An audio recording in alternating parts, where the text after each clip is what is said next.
Combate Americas is back in the city where it all began, Los Angeles, California, for a historic card, one of the biggest in Combate Americas history.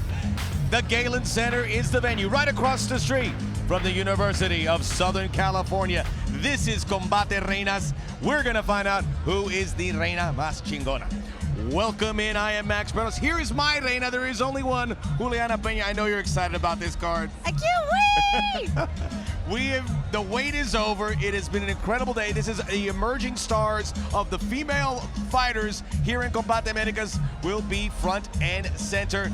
And you saw Super Melly. She is the gold standard here in Combate Americas. 5-0, and she finishes fights. Caroline Gallardo is in La Jaula with her. I mean, this is a fight that can send people's hopes and aspirations in a lot of different directions. Yes, you are right. Super Melly Martinez is fighting for us Combate for the 5th time tonight, and she has her toughest opponent in Caroline Gallardo.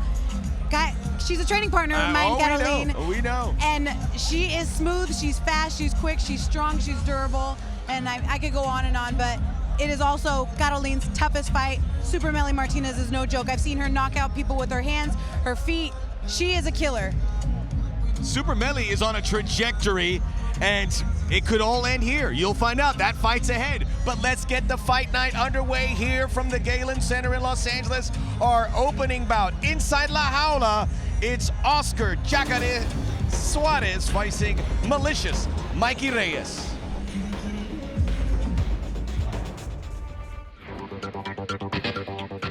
Bueno, creo que tengo todas las cualidades porque he entrenado muy bien, me he preparado muchísimo y estoy preparado pues para cualquier tipo de lucha que él quiera afrontar. I'm more well-rounded. I'm better everywhere. I mean, I've seen him do fancy stuff and things that won't really work on a fighter like me. I mean, I want to be the best in the world, so why not start with fighting somebody from Spain? Bueno, lo he visto, la verdad, seguro de sí mismo y creo que va a ser un combate espectacular. La pelea no puede ir a los puntos. Vamos a acabar la pelea lo más rápido posible y vamos a disfrutarla con paciencia, por supuesto, y a ganar. He looked fake, falso. Like he was just trying to look at me and trying to smile, you know. And then his face is quivering. You know, I don't like people that act fake. When I look at my opponent, it's real. I mean, I'm looking at them because I want to beat them up because they're in my way. Big fight here and a big opportunity for Oscar Suarez. He is part of the Spanish contingent here in Combate Americas. Had some issue making weight, and from this point forward, he'll have to fight at 135, but he's fighting at 125, although he came a little bit heavy as he faces a man who is all business in Malicious Michael Reyes. But Suarez, he is acrobatic. He's got a background in gymnastics and capoeira, so he's a bit of a wild card. Yeah, he fought with us in Monterrey, and he fought against a wrestler who took him down and gave him a big introduction to American MMA. And, you know, he blamed it on being out of his weight class, and so now he's gonna get a chance to come into a proper weight class, although he didn't make weight for this one, and he's going to show us that was a mistake. Yep. And he's facing a really tough wrestler in Michael Reyes. Yeah, absolutely, and this is what we saw against Keith Carson back in September, an introduction into American MMA. Fighting in Europe, you could be the bull of the woods, but this is the lion's den, and Suarez looking to get it right the second time around. Su rival, his opponent, Michael Reyes. We should say the dulcet tones of Lupe Contreras. Great to see him inside La Jaula as Suarez's opponent coming in, Malicious Mikey Reyes. I talked to him yesterday at the weigh-in. I go, how you feeling? He goes, I feel like killing somebody. He is all business. He's ready to make an impact. I can promise you his fight is going to be fireworks. Michael Reyes is a strong wrestler. He's a natural 125er. He trains with Froggy, who we're going to see later tonight. And this is his 6th fight with us, so it's not his first rodeo. He's a Combate veteran. And a natural 125-pounder, a division which has a very bright future here in Combate Americas. A lot of big-name fighters looking this direction, a lot of good fighters being developed right here for that flyweight division. Great to have you with us. Con mucha más acción, ladies and gentlemen. We continue with much more action as Cricket Wireless presenta Combate Américas Reinas. Este duelo, 3 vueltas en la división peso mosca. This bout, 3 rounds in the flyweight division. Our judges are Jackie Dinkin, Ron McCarthy, and Chris Crail. Introducing first, the fighter standing in the blue corner, presentando la esquina azul, vestido de negro con los colores españoles de rojo y dorado. He stepped to the ring wearing black with the colors of his homeland, red and gold. He weighed in at 128.5 pounds. Detuvo la báscula a un peso oficial de 128 libras y media. En su séptimo combate dentro de la jaula, con 4 victorias y 2 derrotas. He enters la jaula for the 7th time as a pro, with 4 victories and 2 losses. Representando a la madre patria, Tenerife, España, Oscar Yacaré Suárez. Across la jaula in the red corner, across la jaula en la esquina roja, vestido de color verde, he steps in wearing the green trunks. He weighed in at 125.5 pounds. Su peso oficial, 125 libras y media. En su 11º combate dentro de la jaula, con 5 victorias, 4 derrotas y un empate. He enters la jaula for the 11th time as a pro, with a record of 5 victories, 4 losses, and 1 draw. Reppin' Oxnard, California, Malicious Michael Reyes. Our referee, Frank Trigg.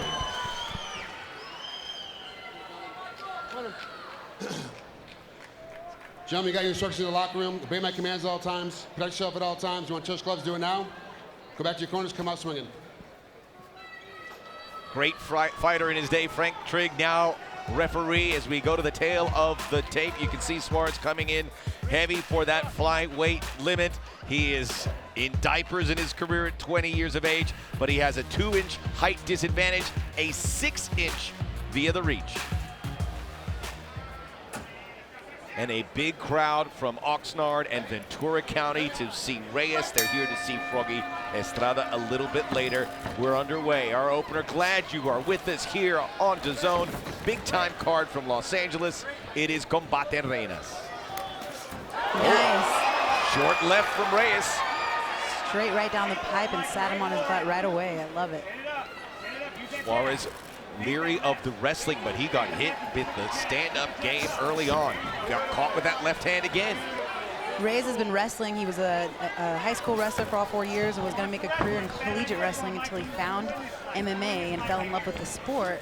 And a lot of people think that he always wants to wrestle, but he's got hands. It is Reyes in the green in this opening minute of our opening bout here on DAZN.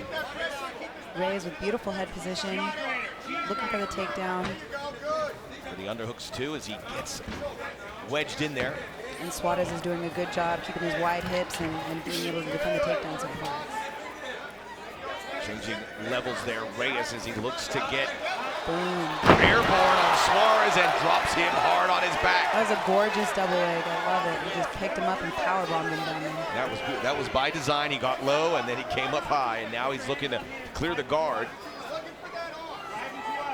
And Oscar Suarez, he's from the Canary Islands, and those guys are super tough. He is very proud of where he's from, Tenerife, Spain, in the Canary Islands. Canary Islands generally where most of the fighters from Spain are coming from.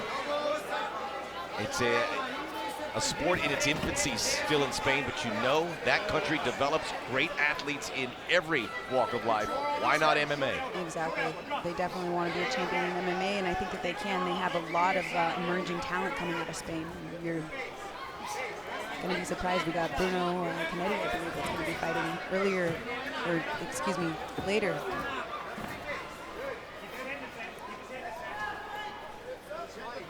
Looking for some short elbows there from Reyes. Catches that one. Suarez doing his best to turtle up. Now he gets some separation, but Reyes right back on top of him about halfway through this opening round. Again, it's a very acrobatic style from Suarez, but Reyes, like previous fighters, when they fight Suarez, keep him grounded. And this is where Oscar wants the fight to be. He's got beautiful kicks.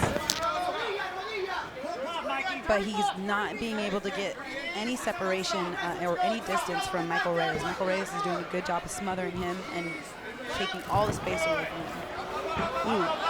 Well, once again, it is Suarez on his back. Nicknamed Jacare. Something, a nickname he got from his capoeira days when he was 8. He's a blue belt in jiu-jitsu as well. Some side control there as Reyes, he's putting on a nice clinic here. We saw it with the stand-up and now with the ground game as well. And this is where Michael Reyes is a lot more comfortable. He wants it naturally, of course, to go to the ground and finish you there. And that's what he's working very hard to do. The MO on him is that he's not looked at a wrestler, and you know, he takes that as certainly a challenge. He was upset that Suarez did not make the 125-pound limit. Now he's going to make him pay for it. He's doing a good job so far. Suarez doesn't look like the heavier fighter in there. It looks like Reyes has really closed the gap with his activity. Right. Turn his head in the fence again. There you go. Beautiful. Good. He's doing well there as we approach 1 minute to go to not allow Reyes to advance from that position. Drive him back down. Suck his hips away. Good. Heavy hips. And Michael Reyes with the nickname Malicious Reyes. Every punch he tries to throw with bad intentions, you can see he's really doing that. Every time he punches, he's trying to hurt you. Yeah. He's got the detached lobes, he's got the killer mustache, got a great look, and he can fight, and he likes the violence. So far, though, he has made those advances, but Suarez doing well to not let the power punches rain down. So far, in my opinion, Oscar Suarez doesn't have much of a threatening guard. I would like to see Michael pass. Challenge it, balance a little bit. Yeah. Get a more dominant position, maybe fall into mount, and, you know, because right there, he could pass to that left side. Now he's passed. Perfect. He gave it to him. And that was the best from Suarez. He was on his back, on his hip, and he swung out 4 kicks, which I think a couple of them did not sit well with Reyes. They stung as we approach the end of the opening round. The guys inside La Jaula, we have an epic main event, co-main coming your way. Las Reinas will be on display. All right, we get ready for round number 2. Let's look at some of the action from the first round, and quickly, Reyes with that left hand to set the tone. Yeah, that was a beautiful shot, and it really did set the tone here. You're going to see a big double leg. Boom. Beautiful. Perfectly technical. And that's how you do a double leg. Spanish fighters looking for success here in Combate Americas. It really is a collaboration where they all win if they can get results. So the eyes of many on Suarez right now. We've seen a couple breakthroughs in the last couple cards. Suarez hopes to continue, but he's gonna have to be a lot more active here in the next 2 rounds if it goes that direction.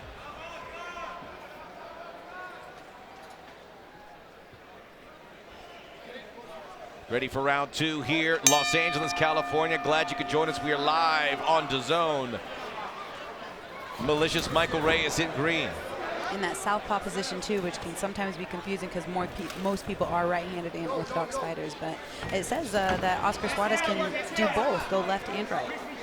Suarez cornered by his father, Claudio, as they come a long way for this fight, much as they did when they had to come this direction in Long Beach. Again, changing levels, Reyes, and this worked for him last time when he got Suarez up and over.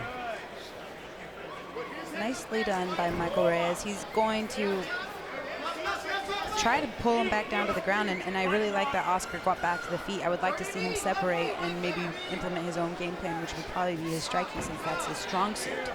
But Reyes is just tenacious with those takedowns. Second successful takedown there. Just dominant in the wrestling department.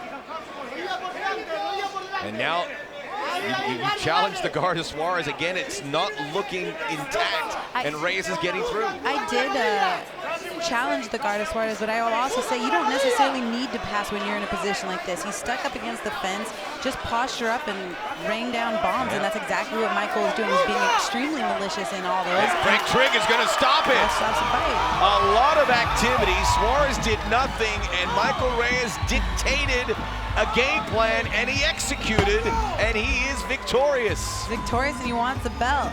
And you know, this is a more natural weight class for Michael Reyes. At 125 is where he feels comfortable. He has no problem making the weight. He is always a professional every single time. And like I said, now this is his 7th fight with us, and I think he's saying, I want a belt. And 4 wins, so he has proven his worth. Back-to-back wins at Combate, I should say Combate Americas, dating back to September. Showcase the wrestling, showcase some striking, and gets a win against a much heavier opponent. Again, 125 is going to be a weight class to watch here in 2019. And a nice tender moment between father and son. Yeah, his dad is actually a professional fighter as well, and Oscar wanted to follow in his father's footsteps, which is very endearing.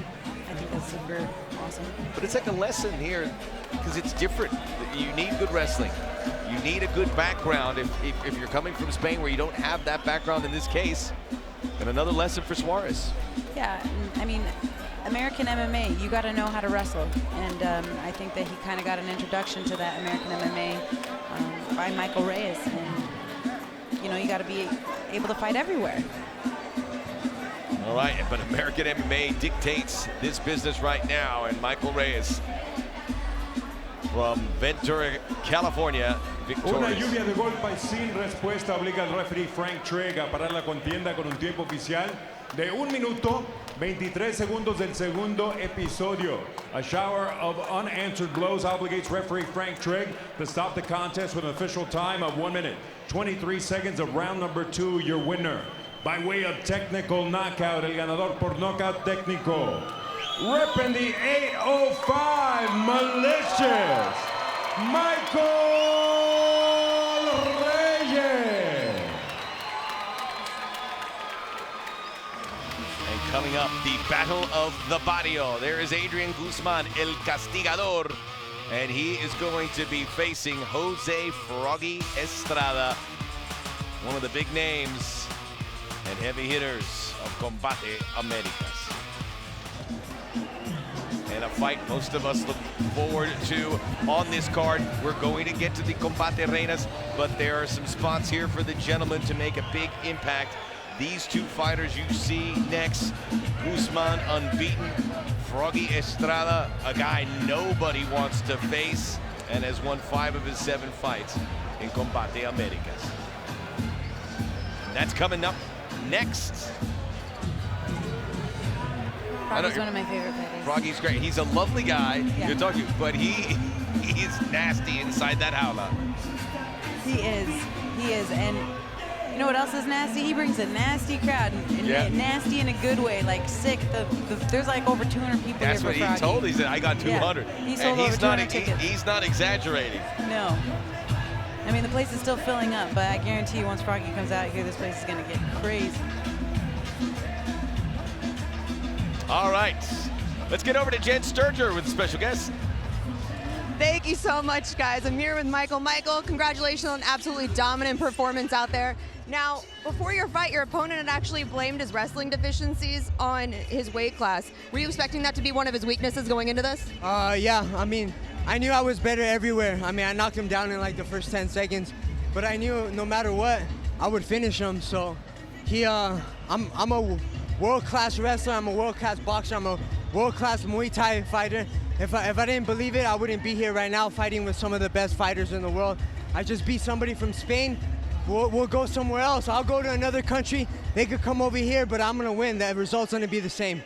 Did him missing weight at all motivate you? Yeah, he missed weight. It shows unprofessionalism. I show up.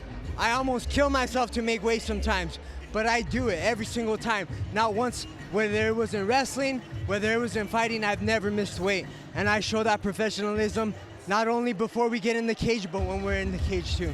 Thank you so much. Congratulations.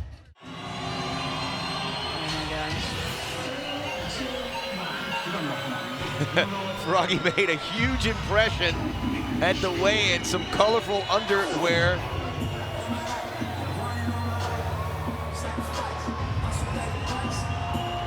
I love how he represents his heritage. He's always coming out in a sombrero, always coming out with the flag. He's always representing. Poncho, the sombrero. Yes. He is exactly what you look for in a fighter.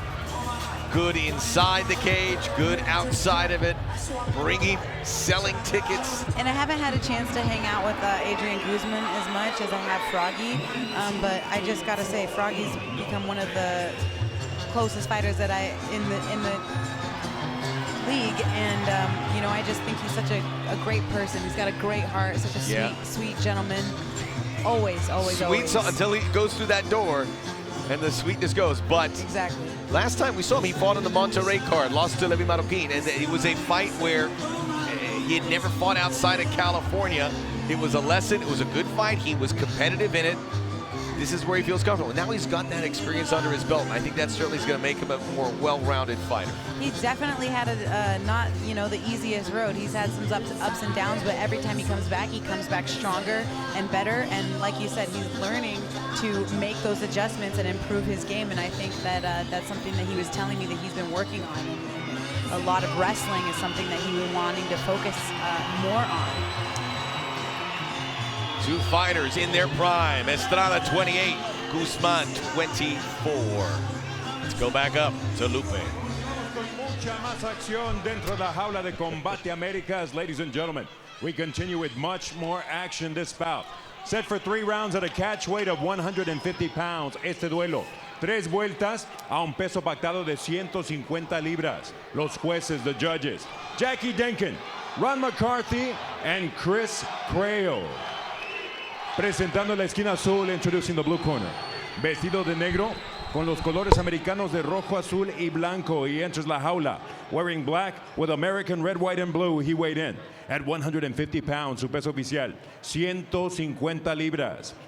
Invicto en 4 combates dentro de la jaula. He enters la jaula undefeated as a pro with 4 victories. Representing Parlier, California, El Castigador, Adrián Guzman. Across la jaula in the red corner, en la esquina roja, vestido de color verde, he steps in wearing the green trunks. He weighed in at an identical 150 pounds. Detuvo la báscula a un peso idéntico de 150 libras. En su octavo combate dentro de la jaula, con récord de 5 victorias y 2 derrotas. He enters la jaula for the 8th time as a pro, with a record of 5 victories against 2 losses. Born, bred, and repping Fillmore, California, Jose El Froggy Estrada. Our referee, Michael Bell.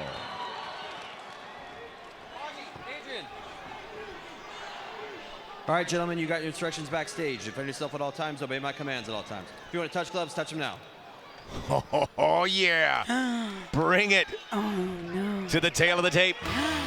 The advantage on the height by 3 inches. Guzman, 2 inches via the reach. They'll be fighting at 150. We'll see where they're more comfortable after this, depending on which direction this goes. The support for Froggy Estrada, you could hear it on all 4 sides of the Galen Center. I wonder if that ever gets to him. He's got so much support, and I'm like, does that ever bother you? That You don't want to disappoint them. exactly, there's so much on your shoulders. I call that the combate stress. Yeah, he's representing Fillmore, representing Oxnard, and and he caught him with the right. Nicely done, Froggy. Short left, and then the right came in. Show that guy what's up. Separate and do it again. Guzman with the wake-up call. El Castigador now knows he's in a fight. And he thumped him with that punch after that. Oh, and then Guzman caught him with the right, and now some more punches. Forces him to the ground, and now he's... Nasty guillotine. Froggy needs to get joke. some shoulder pressure from hell. Get that butt up, Froggy. Shoulder pressure and get that butt up in the air. On the chin right now as he's able to slip out. Pops out, and nicely done by Guzman to regain his focus and be able to come back with a big wallop of his own. And now Froggy going for it. They're doing the same thing to each other. I love it. Let's go, Froggy. Oh, fire him up! Keep those hands up, Frogman. Both have fired a early shot that has stung the opponent. Now full-on boxing match. Oh, and that little left-right combo getting Guzman's chin involved. And Froggy needs to be careful of that left hook. These two are ready to put their head down and start swinging. Oh yeah, they are, literally. Look at that, Froggy connects. The Froggy's biting down on his mouthpiece and he's coming forward. He does not care, and I love it. And he's getting caught, but then that big right hand catches Guzman twice. Punches continue to fly here in an electric opening round. Overhead left misses. Froggy needs to regain his focus. Nicely done. Didn't work out there for Guzman. Missed badly with that flying knee. They meet in the middle of La Jaula and start exchanging blows again. Here's single a big leg. Single. And stuffed by Guzman. There is a cut above, right on the eyebrow of Estrada. Nice right hand, 3-2. What a round. There's still so much more to go. Nice It's jab exactly by what Guzman. we expected. Big uppercut comes right through root one, and then Guzman almost imitates what Estrada throws, and he misses. Froggy's just literally putting his head right down the barrel and just coming forward. I love it. It's like he's eating it right on the top of the forehead, and that's exactly where if you're gonna get hit, you want it right there. Couple elbows by Froggy. Straight left. Nice left hook. Nice straight jab. jab. Through Guzman not doing much in defending. Ooh. Big Thumps him machete with that throw. big right. Up against La Jaula. And Guzman is so much taller than Froggy, so he definitely has to make up for that distance in the stand-up. Here comes a big single. We brought him down. That's not two, though. He needs to get those shoulder blades to the Jaula mat. Froggy looking to get the back, and he almost caught him square with that left kick. Nicely done. Froggy answers back, and Guzman. Another good left. He's showing him where he's coming from, but Guzman's not defending. Guzman's got a good jab, though, too. Just needs to kind of throw it, but these guys have been slugging, my goodness. When you see it, Juliana, it's a little more defensive prowess from Estrada. That's a big cut on Froggy's eyebrow. Yep. When he gets in close quarters, can't connect, but a good right from Guzman puts Estrada onto the back of the cage.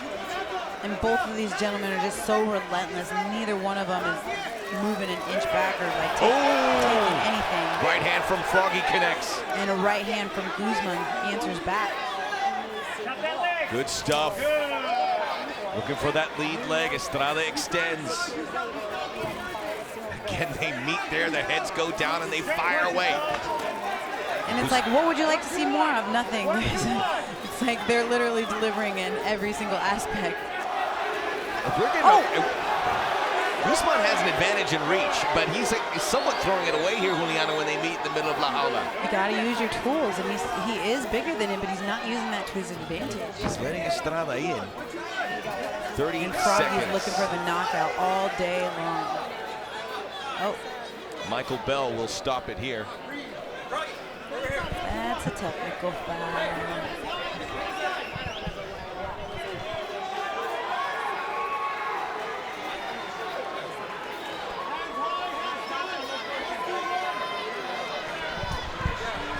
Well, let's take another look here.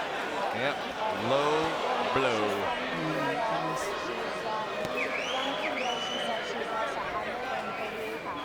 The old capital title. And now for Estrada, he's okay. He can take it anywhere.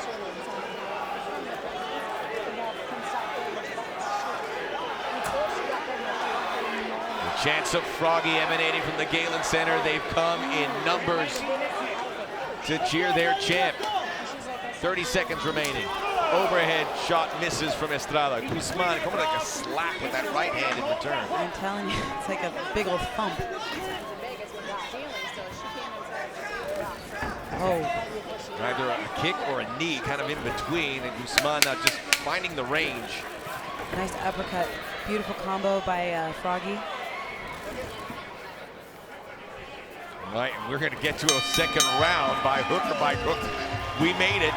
That jab is what Guzman needs to keep using to keep Froggy off of him, because he is longer, and whenever he throws that jab, it always pops back Froggy's head, and it's definitely buying him some time, I would say, because Froggy keeps coming in with these big, huge shots. Cardio fitness is going to be a factor here just because of the volume of strikes both fighters threw. Some clean, some not so much. All right, so this is a big fight. Two guys in the upper echelon, although it's at 150, that certainly can fight in that featherweight division. Yep, right in that opening round, Froggy buckled him and then got buckled himself. I loved it. It was like Froggy dropped him, and then he dropped Froggy. Then he put him in a guillotine, and then Froggy put him in a guillotine. It was like they were doing... It was a mirror image. Yeah, mirror image. They were even exchanging the same strike. There was one moment where Guzman was hit by Froggy Estrada. He said, I'm going to do that exact same thing in return. It's almost a little cat and mouse here. That's kind of how it is, though, too. And as a metaphor, you're not fighting your opponent, you're fighting yourself. They're fighting. I can do it better than he can. Yeah, they're doing a great job. It's a very entertaining fight. We knew it was going to be good. The battle of the barrio. Once again, center of La Jaula, fire away. That was a nice kick by Guzman. Those corners, that left hook catches Froggy on the chin. Yes, it does. That left hook is really a great shot for Arturo. Froggy's wrestling skills coming into view. He just got his brown belt, so very good on the ground as Froggy Estrada now looking to avoid a guillotine that we saw him apply earlier. Yeah, and like he needs to dig that left shoulder into the chest of Arturo. It's just getting tighter and tighter. Look at all that space between his, tons of space, but he gets out. And that's I love masterful. That. Masterful from Estrada. Now he gets the back of Guzman. This could be a fight ender. Froggy cannot lose this position. Can't get that arm under that chin for the rear naked, but he's going to try again. So hard to get this position. That looks better. And now Guzman in trouble. On the back, Guzman trying to get it under the chin. It is now. El Castigador looking to survive. He pushes that arm, but it's in tight. Use your hips, Frog. Froggy Estrada looking for the submission, but Guzman gets out. He's going to try for it again. 3 for $1. You got to punch him into a submission, Frog. Squeeze on the tap.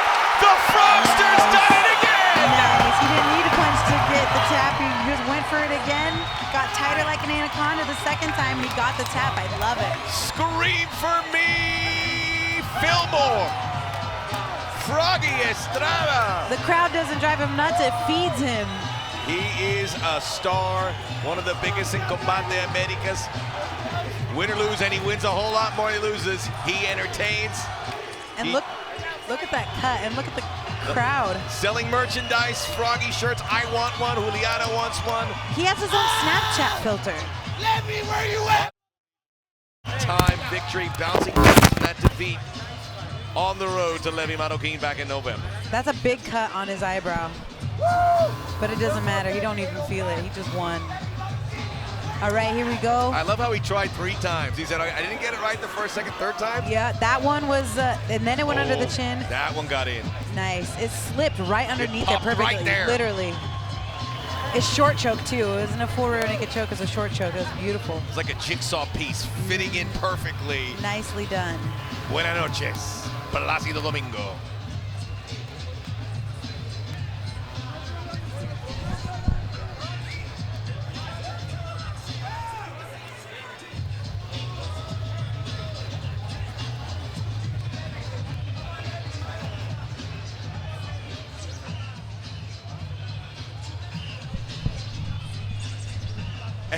Look at Reyes, his boy, already in a suit to help out his buddy. They travel everywhere. Yep.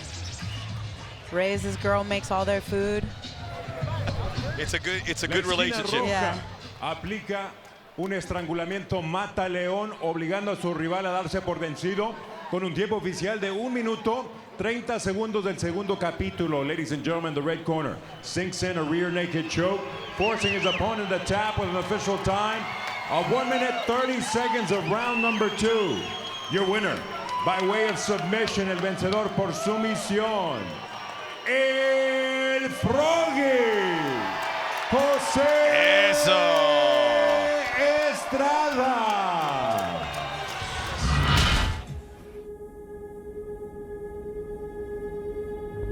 Ahora entrando a la esquina roja, from la Ciudad de México, Super Meli, Melissa Martínez. El sexo débil no es la mujer. Se activa la maquinita. Se activó la candelita arrancando en el primer asalto, señores. Oh, cuidado, vamos a ver. Quiere terminar esto, señores. Y es todo. Al principio no nos apoyábamos, pero no, ya como que hay más apoyo entre nosotras. Y, o sea, como que siento que hay más unión entre las mujeres ya actualmente. Y al tener más competencia, pues entre nosotras nos presionamos para sobresalir más y está más padre porque todas avanzamos juntas. Está viendo estrellitas. ¿Esta qué es? La parca Martínez. Cuidado. Cuidado, señora. La metralleta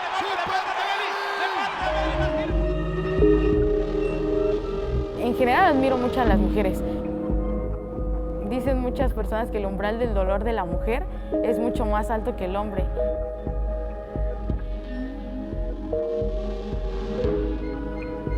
También yo siento que los hombres son como que ya ven a las mujeres como fuertes.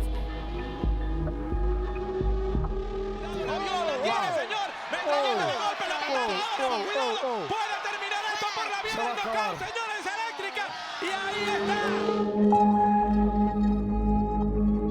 Mi nombre es Meli Martínez y soy peleadora de Combate Américas. Este es el duelo estelar de esta noche. This is the main event. 3 vueltas en la división peso paja. This bout. 3 rounds in the strawweight division. Los jueces son, the judges are Jackie Denkin, Ron McCarthy y Chris Crail. Presentando la esquina azul, introducing the blue corner.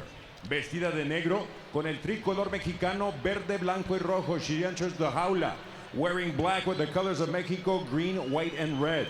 Her official weight, 115.5 pounds, su peso oficial, 115 libras y media.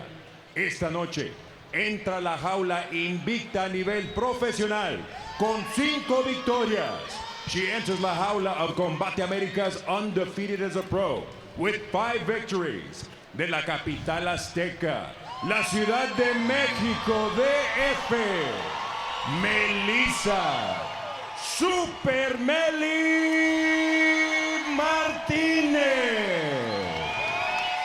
Wow. She's scary. Yeah, Su the crowd contraria en loves la her. esquina roja. Her opponent in the red corner, wearing red with white, vestida de rojo con negro. Su peso oficial, 116 libras, her official weight, 116 pounds. En su sexto combate dentro de la jaula, con 3 victorias y 2 derrotas. She enters la jaula for the 6th time as a pro, with a record of 3 victories against 2 losses. De Santiago, Chile, Caroline Taz Gallardo. El referee Mike Beltrán. She looks so focused. All right, ladies, been over the rules already. Protect yourself at all times. Obey my commands at all times. Touch gloves now if you want. At the sound of the bell, come on out. Handle your business, ladies. Let's go. Mike Beltran My getting the man. message across. My heart is in my throat. All right, well, Oh, my let's show you the particulars, both in the infancy of their career. Gallardo 22, Melissa Martinez at 21. Height, 1-inch edge for Gallardo. The reach goes Super Meli's direction, and she uses that extension. Absolutely. The reach is, I think, going to be a prime part of this fight. This is a unique situation, Campbell, because you have a 21-year-old who's 5-0. She's on the summit. Now the trick is staying there. This is a different approach for her now. You can see right away the difference in what Gato wants to do and what Super Meli wants to do. Meli wants to strike you from a distance. She wants to move around. She's cutting her angles. She's all over the place. You never know what she's going to do because she's always keeping the distance away. And Gato wants to close that distance. And you mentioned the strength, Juliana, of Caro. You can see it, the powerful frame, the shoulders, the legs, and she's going to use that strength to her advantage. Certainly she can get close enough to Super Melly. She's got to get inside, and that right hand, overhand right, is one of her best punches. And then she landed that clean. Good reach on that lead left hand there by Super Melly. And Super Melly is southpaw, which can kind of be weird to deal with when you're used to dealing with orthodox fighters all the time. Her best to keep the distance. Super Melly in black. Micado's got to find a way to cut her off so that she can't be so mobile. She's got to set up her takedown with her punches, and she's having a little bit of difficulty closing that gap range. A little cage rush, first time inside La Jaula for Super Melly since September. And then it was Caroline Taz Gallardo, who has not fought since last August.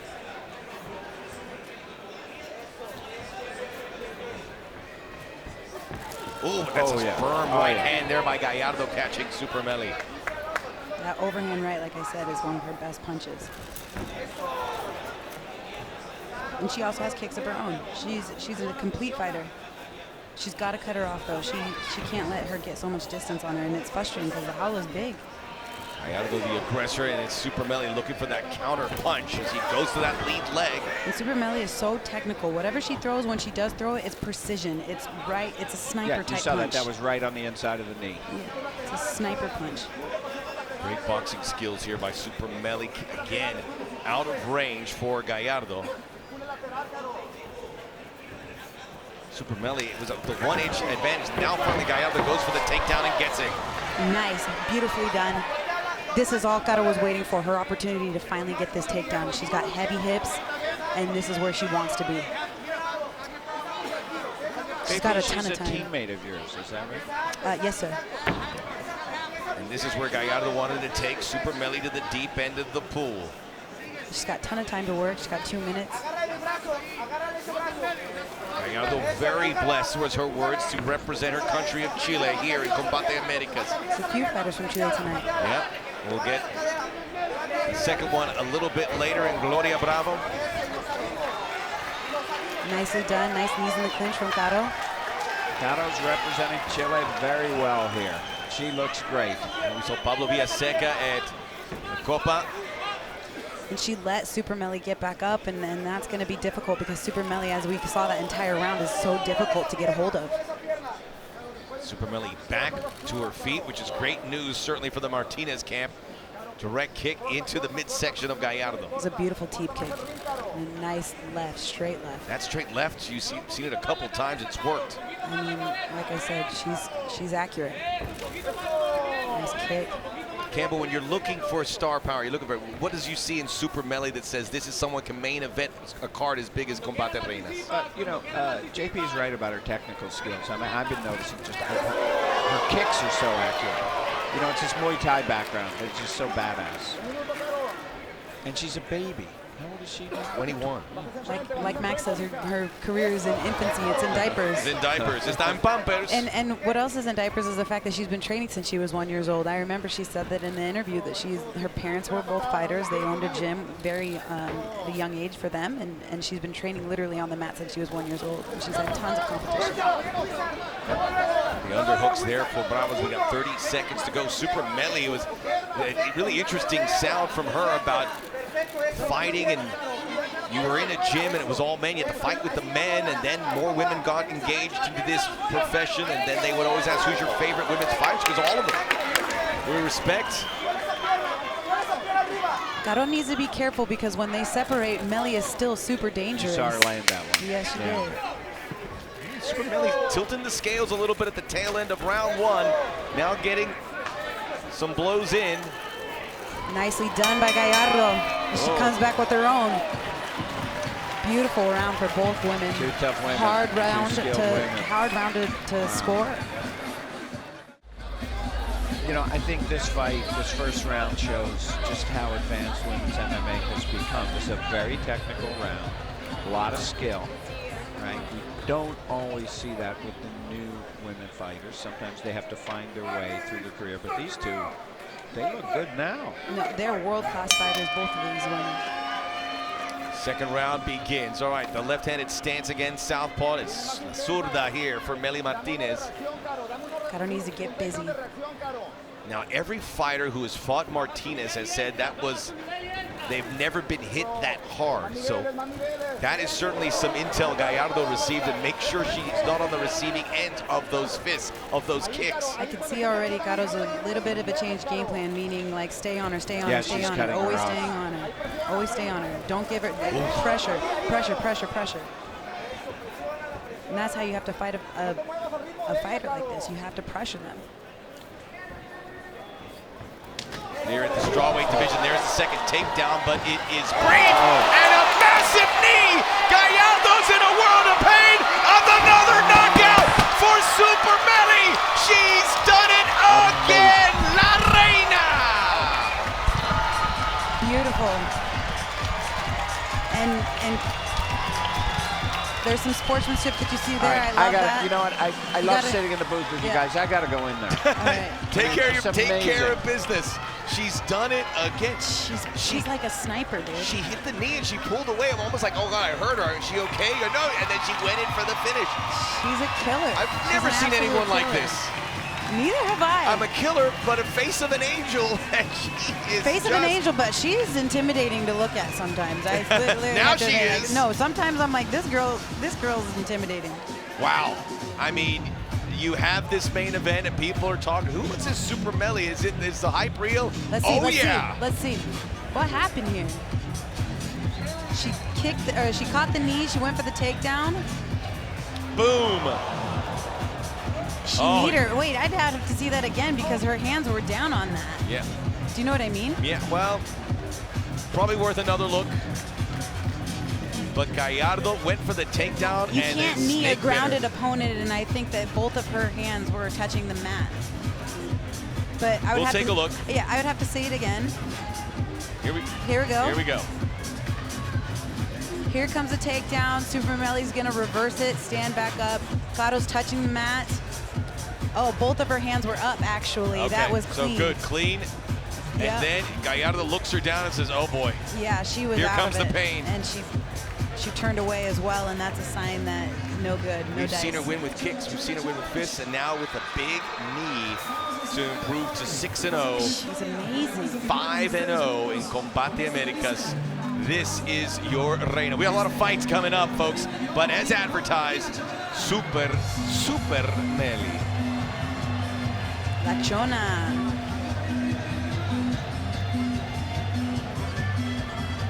Lights out in LA. And now we wonder what's next for the 21-year-old. Seriously, well, who's gonna fight her? Yeah, but they're gonna have to find opponents, because who's gonna fight this girl? I mean, literally.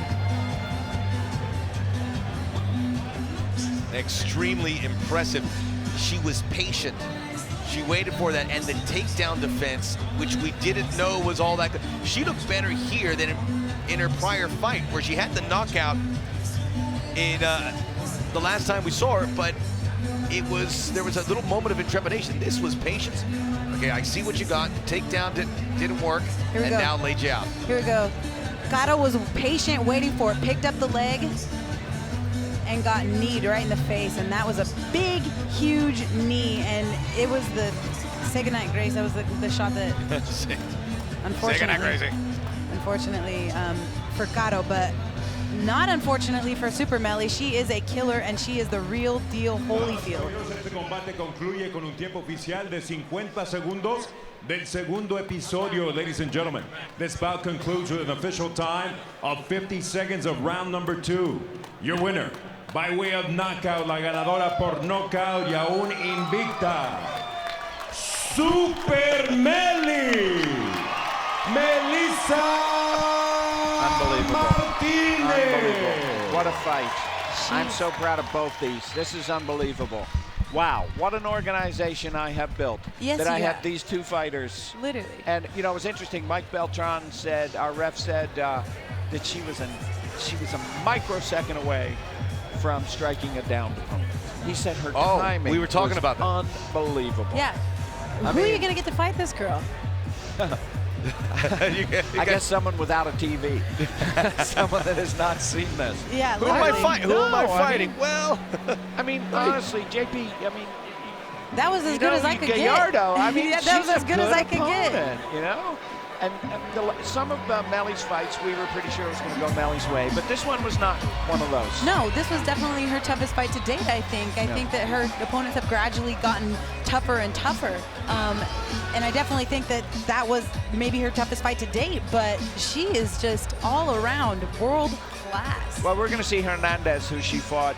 Was that her last fight? Hit Girl. Yeah, Hit Girl. Yes, Francis. And we're going to see her later tonight. I was talking to her. She said, I don't think Melly beat me that badly. I was like, well, I don't know. Not from where I was sitting. Well, technically on the scorecard, she was up. Yeah, well. But here's the recap. Gatto got the takedown. She got clipped too, clean. Picked up the leg, got a little overzealous, and got kneed right in the face. Boom. When Gallardo went down what looked like a takedown, Yep. it almost looked like her knee went out because Melly kicked her right on the inside of the knee. Yeah, I call that. I mean, man, that was like an inside leg kick that you're talking about. But I was just talking about this exact hit. I mean, she's noogie. almost like She hit her in the noogies, right in the noogie area. She hit her. No, literally, that's the noogie spot. I think she is almost like a surgeon. She's She almost wins like a butcher. She takes people apart. in different ways. Yeah. And she handled the takedown game, and it's great intel you were able to bring us with Mike Beltran, because these guys see so many fights all over the world. And that was certainly high praise. All right, we'll continue the discussion of Super Melly, and she is super and she's a reina. Well, let's get ready for our next fight. Another Chilena will be in the ring. There is Gloria Gloriosa Bravo taking on Paulina Granados, who is back and ready to make an impact. Been outside the cage for a while, took care of some business, and feels as strong as ever and ready to make an impact. You know, I really admire both these women. I will say Gloria has had as big a challenges outside of La Jaula as she's had in, maybe bigger. It's a big-time story. So we talked about Super Melly. Let's hear from her. Jen Sturger is with the winner. Thank you so much, guys. Super Melly, undefeated in Combate. Is the hype real? Super Melly, vas invicta en Combate Américas. ¿Todo lo que dicen de ti es cierto? Pues no sé qué digan de mí, pero soy una peleadora que trata de dar siempre lo mejor de sí, y que la empresa Combate Américas me dé la oportunidad, pues significa mucho para mí. She says she doesn't know if the hype is real, but she says that she's a fighter that always goes out and gives her best, and that she really hopes that the Combate Américas promotion is happy with her. Did you feel any ring rust going into that first round? ¿Sentiste como que si no habías peleado en un rato en ese primer round, como que si te tuviste que calentar o algo para empezar bien? Pues es que siempre me pegué a la estrategia, esa fue la estrategia desde el principio con mi esquina, entonces siempre me apegué a eso y pues se dio la victoria. That was a strategy for me to feel her out on the first round, get my distance and timing, and that gave to the victory in the second round. Absolutely. Well, congratulations, and back to you guys. I've never seen a fighter like that. I mean, just the way she communicates, you're like, but she is a killer. Her ring rust comes from the fact that she was taking her engineering exams in Mexico City. So it wasn't that we wouldn't give her a fight. She's, you know, in her final exams at engineering school. All right, big time fight for two fighters looking to get back on track and stay on it. The face-off now, Gloria Bravo and Paulino Granados. Yo creo que no somos no somos amistosas con el género. Women just have a really competitive edge, which is why we like real snappy with each other, you know? Nos cuesta ser como más amigas, más hermanables, es porque somos muy competitivas. That's why you can expect great fights when you see women fight. We're just catty and we just throw down. A diferencia de los hombres igual tienen un malentendido, después se conversan, se toman algo, en cambio las mujeres no, nunca lo olvidamos. We have to work harder to be successful. So it's just the way of life, but we're here to take over. Yo creo que nos damos cuenta después que somos fuertes. Son las cosas malas y los problemas que te hacen hacerte fuerte. Las chicas pelean muy bien, incluso las chicas sean más duros que los hombres. Estoy absolutamente segura de eso. Some people are technical, some some girls are not, but you always get a great fight when you see girls fight.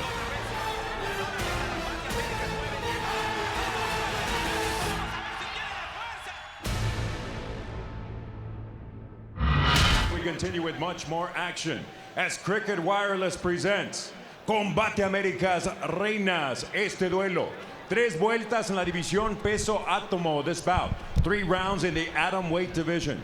Our judges are Jackie Dinkin, Ron McCarthy, and Chris Crail.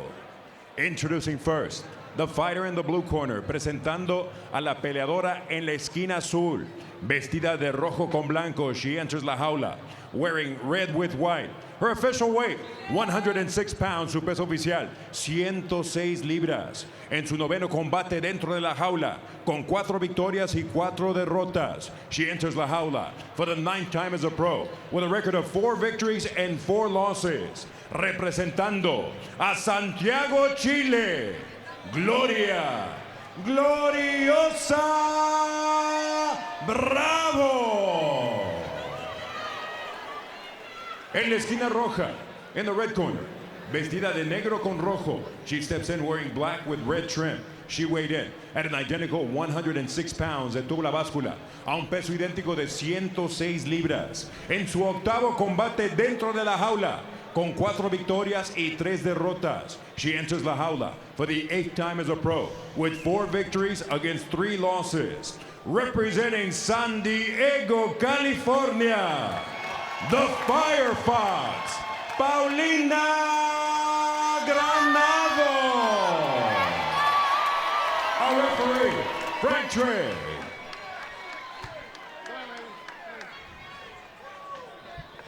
Ladies, you got your instructions in the locker room. Obey my commands at all times. Protect yourself at all times. You want to touch gloves, do it now. Go back to your corners and come out swinging.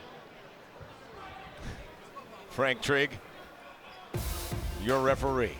All right, to the tail of the tape.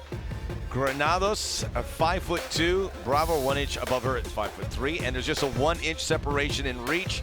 Both hit their weights, the limit at 106 pounds. You saw Granados fighting out of San Diego, worth mentioning, originally from Corpus Christi, Texas. She will be in black.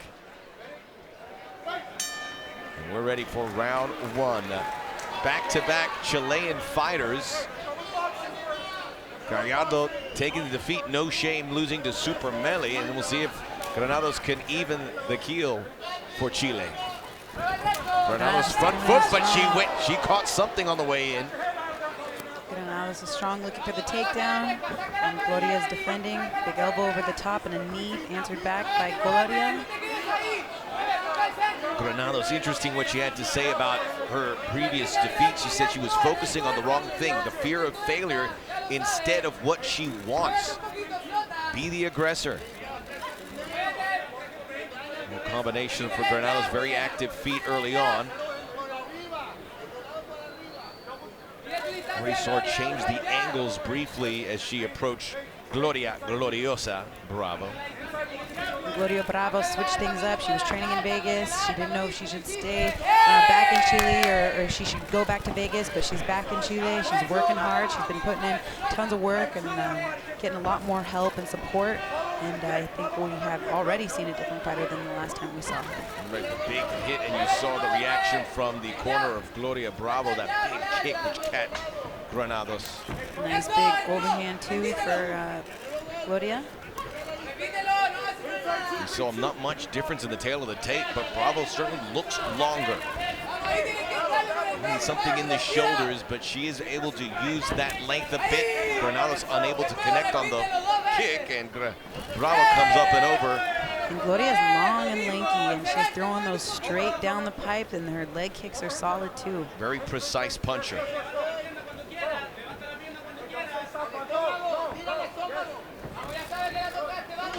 Faint as Granados almost took that lead leg. Superman punch trying to get on the inside.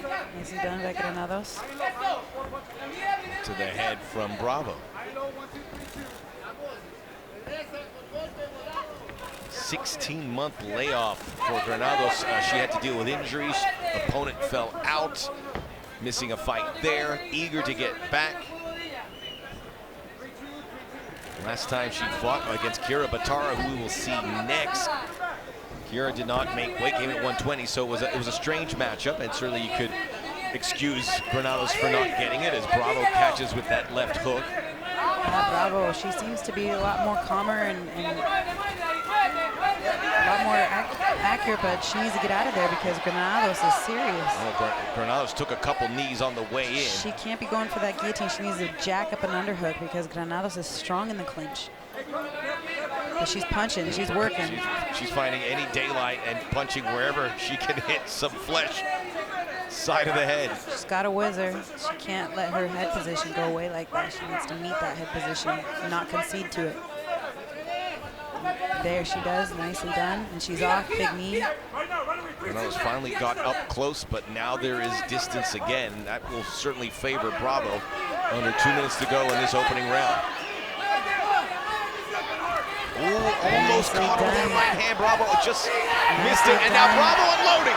Nicely done, nice knees to the body by Bravo. All her punches straight down the pipe.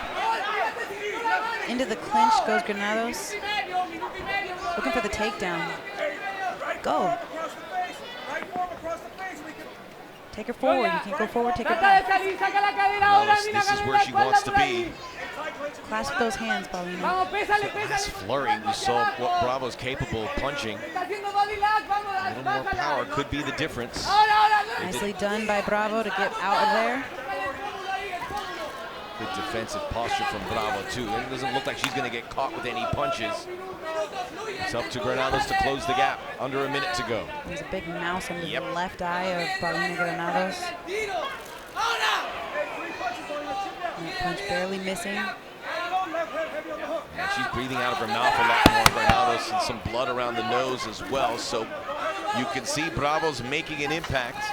Straight punches as the crow flies. I love it. Gloria punches straight down the pipe, and then she'll finish with a high kick, which is great. Yeah.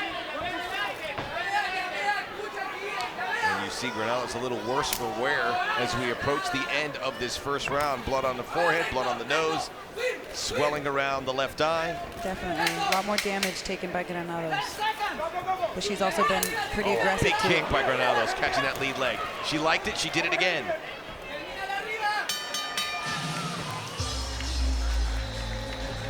Okay, round one in the books. I think Gloria Bravo has to be pretty pleased with what occurred there in the first 5. She's literally, if I were her corner, I'd say do exactly everything that you just did. Just do it again. It was perfect. Maybe a little bit more instruction there, but I think that's great advice. Go, hey, did you like that? Do it again. Exactly. There you go. That's what I just said. Did you feel good? Hello.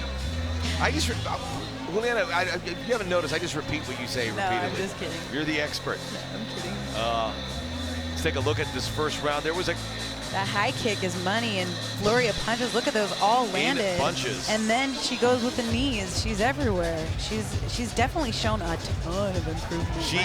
Yes, 100%. I love it. You look like, you see when people put the work in.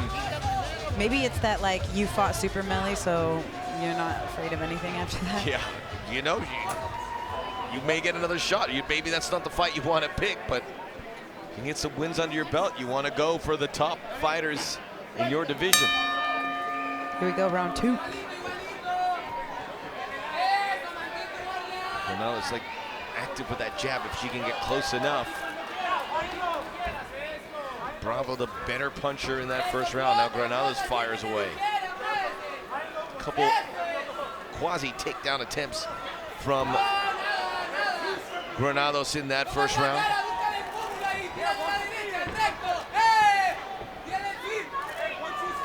Jab, jab, and then comes in. And there's exactly what you saw in the first round. Juliana punches the kick. And I think it's because I was working on this, and I keep seeing it a lot. That inside leg kick by Paulina Granados. There's a spot right here behind the back of your knee. That's the noogie spot. Yeah. That's where you want to hit. And when you inside leg kick that noogie spot, that hurts. Kicking him in the noogies. That time Granados able to close the gap.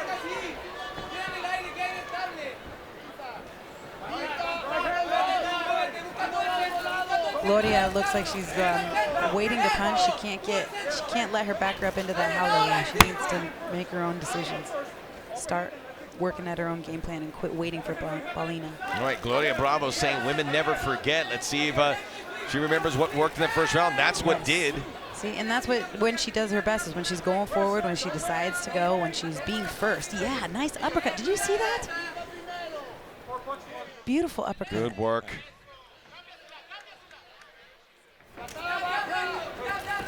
The kicks, left and right. This is what Granados wanted to do.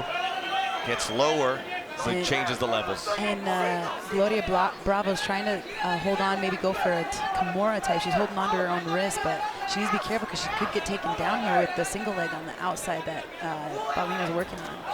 She gets stuffed in a big knee. With the knee. Another knee to the breadbasket. Ooh. Dirty boxing on the inside. Some Randy Couture. That's a fourth knee right into the gut of Granados. Some phone boot fighting, Randy Couture style from dirty boxing from Granados. And they are in a phone booth, but overhand left forearm connecting from Bravo. And now Gloria is looking to stay in the clinch, but I mean, I would just separate. She was doing great on the feet. Inside leg trip from Granados, but it's stuffed by can't get it. Gloria. Nicely done by Gloria. Great takedown defense. 3 takedown attempts, nothing brewing for Granados. Has got to be frustrating.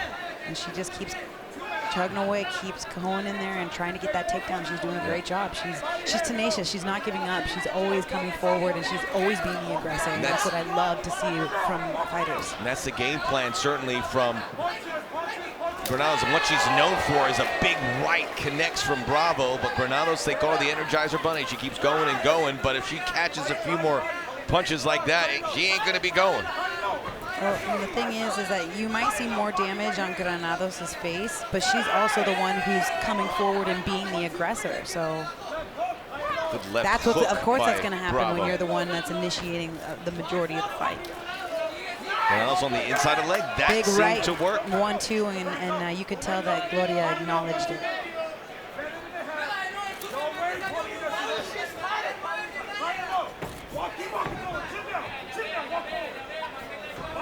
Gloria is being stalked now, and Granados just is headhunting at this point. And she gets answered back by Gloria. Nicely done.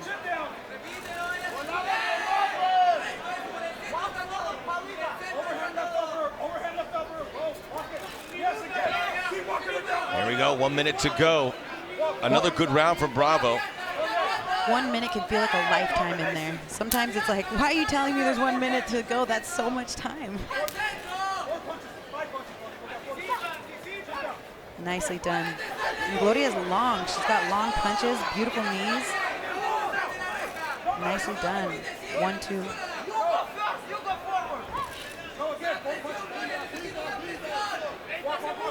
You can hear her corner asking her for more pressure, Gloria.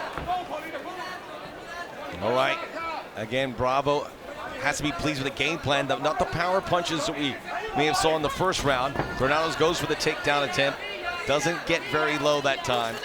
Shoots for the takedown by Granados, but stuffed. Nice and easy More in the body. big time, again and again. And again, that dirty boxing, just over the top, inside, and the hooks, just anything she can to get her off her. Well, Bravo's got to be happy. The corner was happy. You can hear their reaction. 2 rounds, I would think, in favor of Bravo, but she'll keep coming and keep delivering, keep working her game plan. Yes, she's doing great. I was not, I was expecting this fight to be good, but I was not expecting this fight to be that as good as it is. One more to go. This is the third and final round. All right, we go to the third round. Something I don't think we've said here tonight on our early prediction. Oscar De La Hoya here, Mario Lopez. Oscar in the fight game as well with Golden Boy. Mario Lopez, I follow him on Instagram. He's a jiu-jitsu practitioner. On all accounts, he's really, really good. Super good. Every time you go to a hotel, you turn on the TV, you see Mario Lopez. Yeah, you do. Extra. Brian Ortega of UFC also. Why didn't he bring Halle? Yeah, what's going on? Halle Berry. Seen him on there with Halle Berry. I was like, woo, she's superstar. Lots of respect given by both of these women, and we are in for the third and final round. And Granados is just sticking that stick jab right in her face. Nice high kick for Gloria. That's good. Ouch. That was solid. Granados don't care though. She's got a granite chin, this girl. She's tough, and she keeps coming in, but as she comes in, she gets caught. Nice leg kick. Caught by Granados.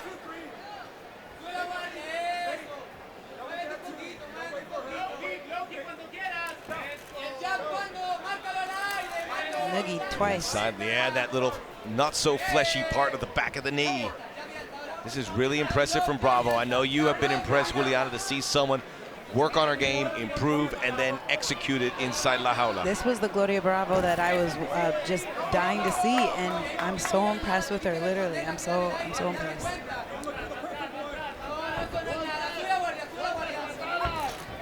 Catching that lead leg. I love it. She doesn't even flinch. She gets kicked in the leg. She doesn't even like acknowledge it. She just punches.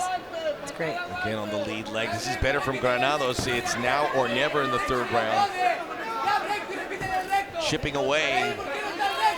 Spinning back fist for Paulina. Did not catch Bravo.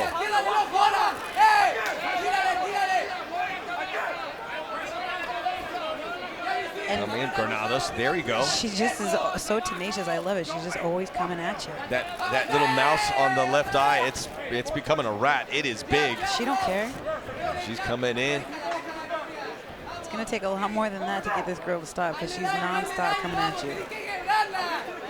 Granados, you know, she doesn't worry about the fear of failure. She's now got a couple minutes to right the ship. Did you see that? She threw a flurry of punches, and then she ended it with the head kick. It was gorgeous, and it landed flush too. Gloriosa Bravo. You know what? One of the injuries Granados has, which can be kind of a daunting thing, is that she broke her orbital bone. And when you see that mouse underneath her eye, it's like kind of like. Yeah. Does that play into her head at all? I don't think it does, because honestly. No, I think it's a very valid point.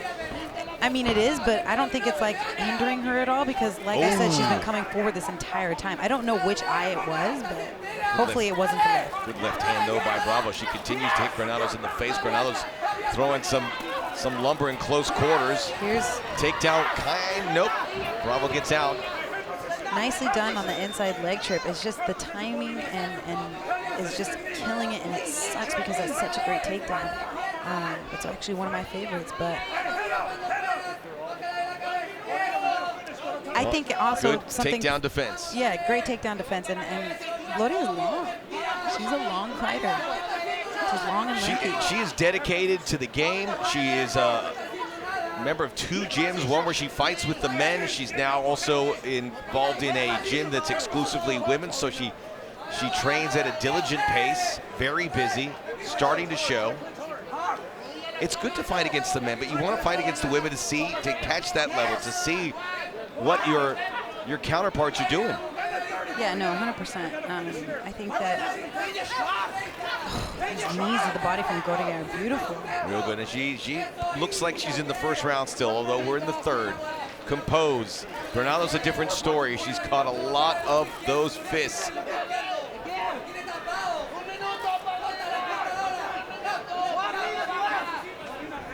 One minute to go here in the final round.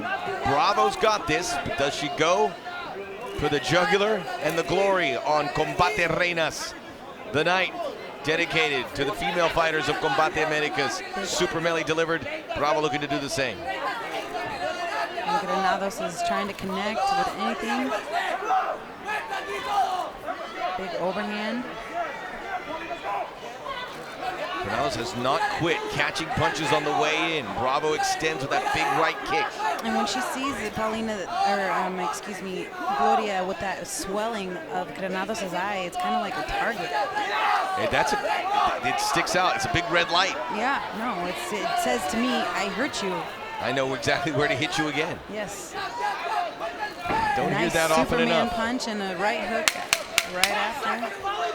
Wild miss from Bravo, but she has done the heavy lifting and looks like she is going to even her Combate Americas record.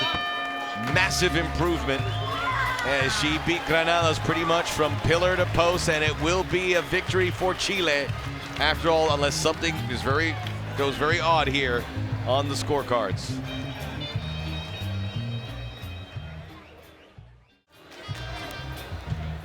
Look at that knot. That's a big one. All right, so we'll get the official decision here as we move along on this night. You know, I don't want to be in the judges' position because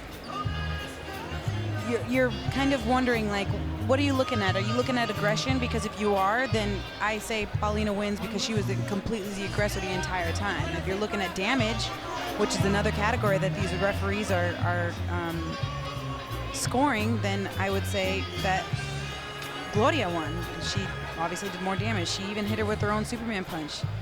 She's long and lanky and fired right down the middle, straight punches the entire time. Big, huge knees to the body. And Paulina just, oh, that was a nice stiff jab that she ate there. But you were impressed. Great fight. Impressed by Bravo. Yes, I was. You know, and I think what you made a great point, improving your craft. Oh, man.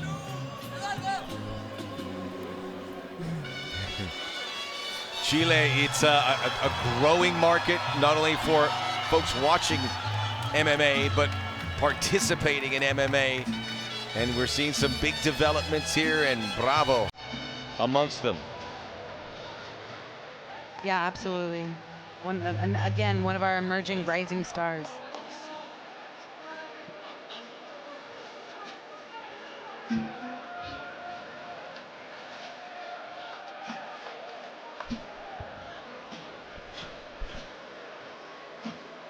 Damas y caballeros, después de 3 vueltas, los jueces Denken y Creo entregan tarjetas idénticas de 30 a 27. After 3 rounds, judges Denken and Creo score identical cards of 30 to 27. Y el juez McCarthy anotó 29 a 28. Judge McCarthy scores it 29 to 28. All in favor of the winner by way of unanimous decision. Los tres a favor de la ganadora por decisión unánime de Chile, la gloriosa Gloria Bravo. Wow, the emotions etched on her face. Well done for Gloria Bravo. So this is my comeback fight. I'm 5-0 with Combate, and I've smashed every 105er in front of me. And Batata coming inside. He's the grappling hand. The United States picks up and... Cuidado, ahí la llevan. I plan on going to 115. I want to take on tough girls. No nos tenemos que preocupar por ella. Yo voy a pelear mi pelea.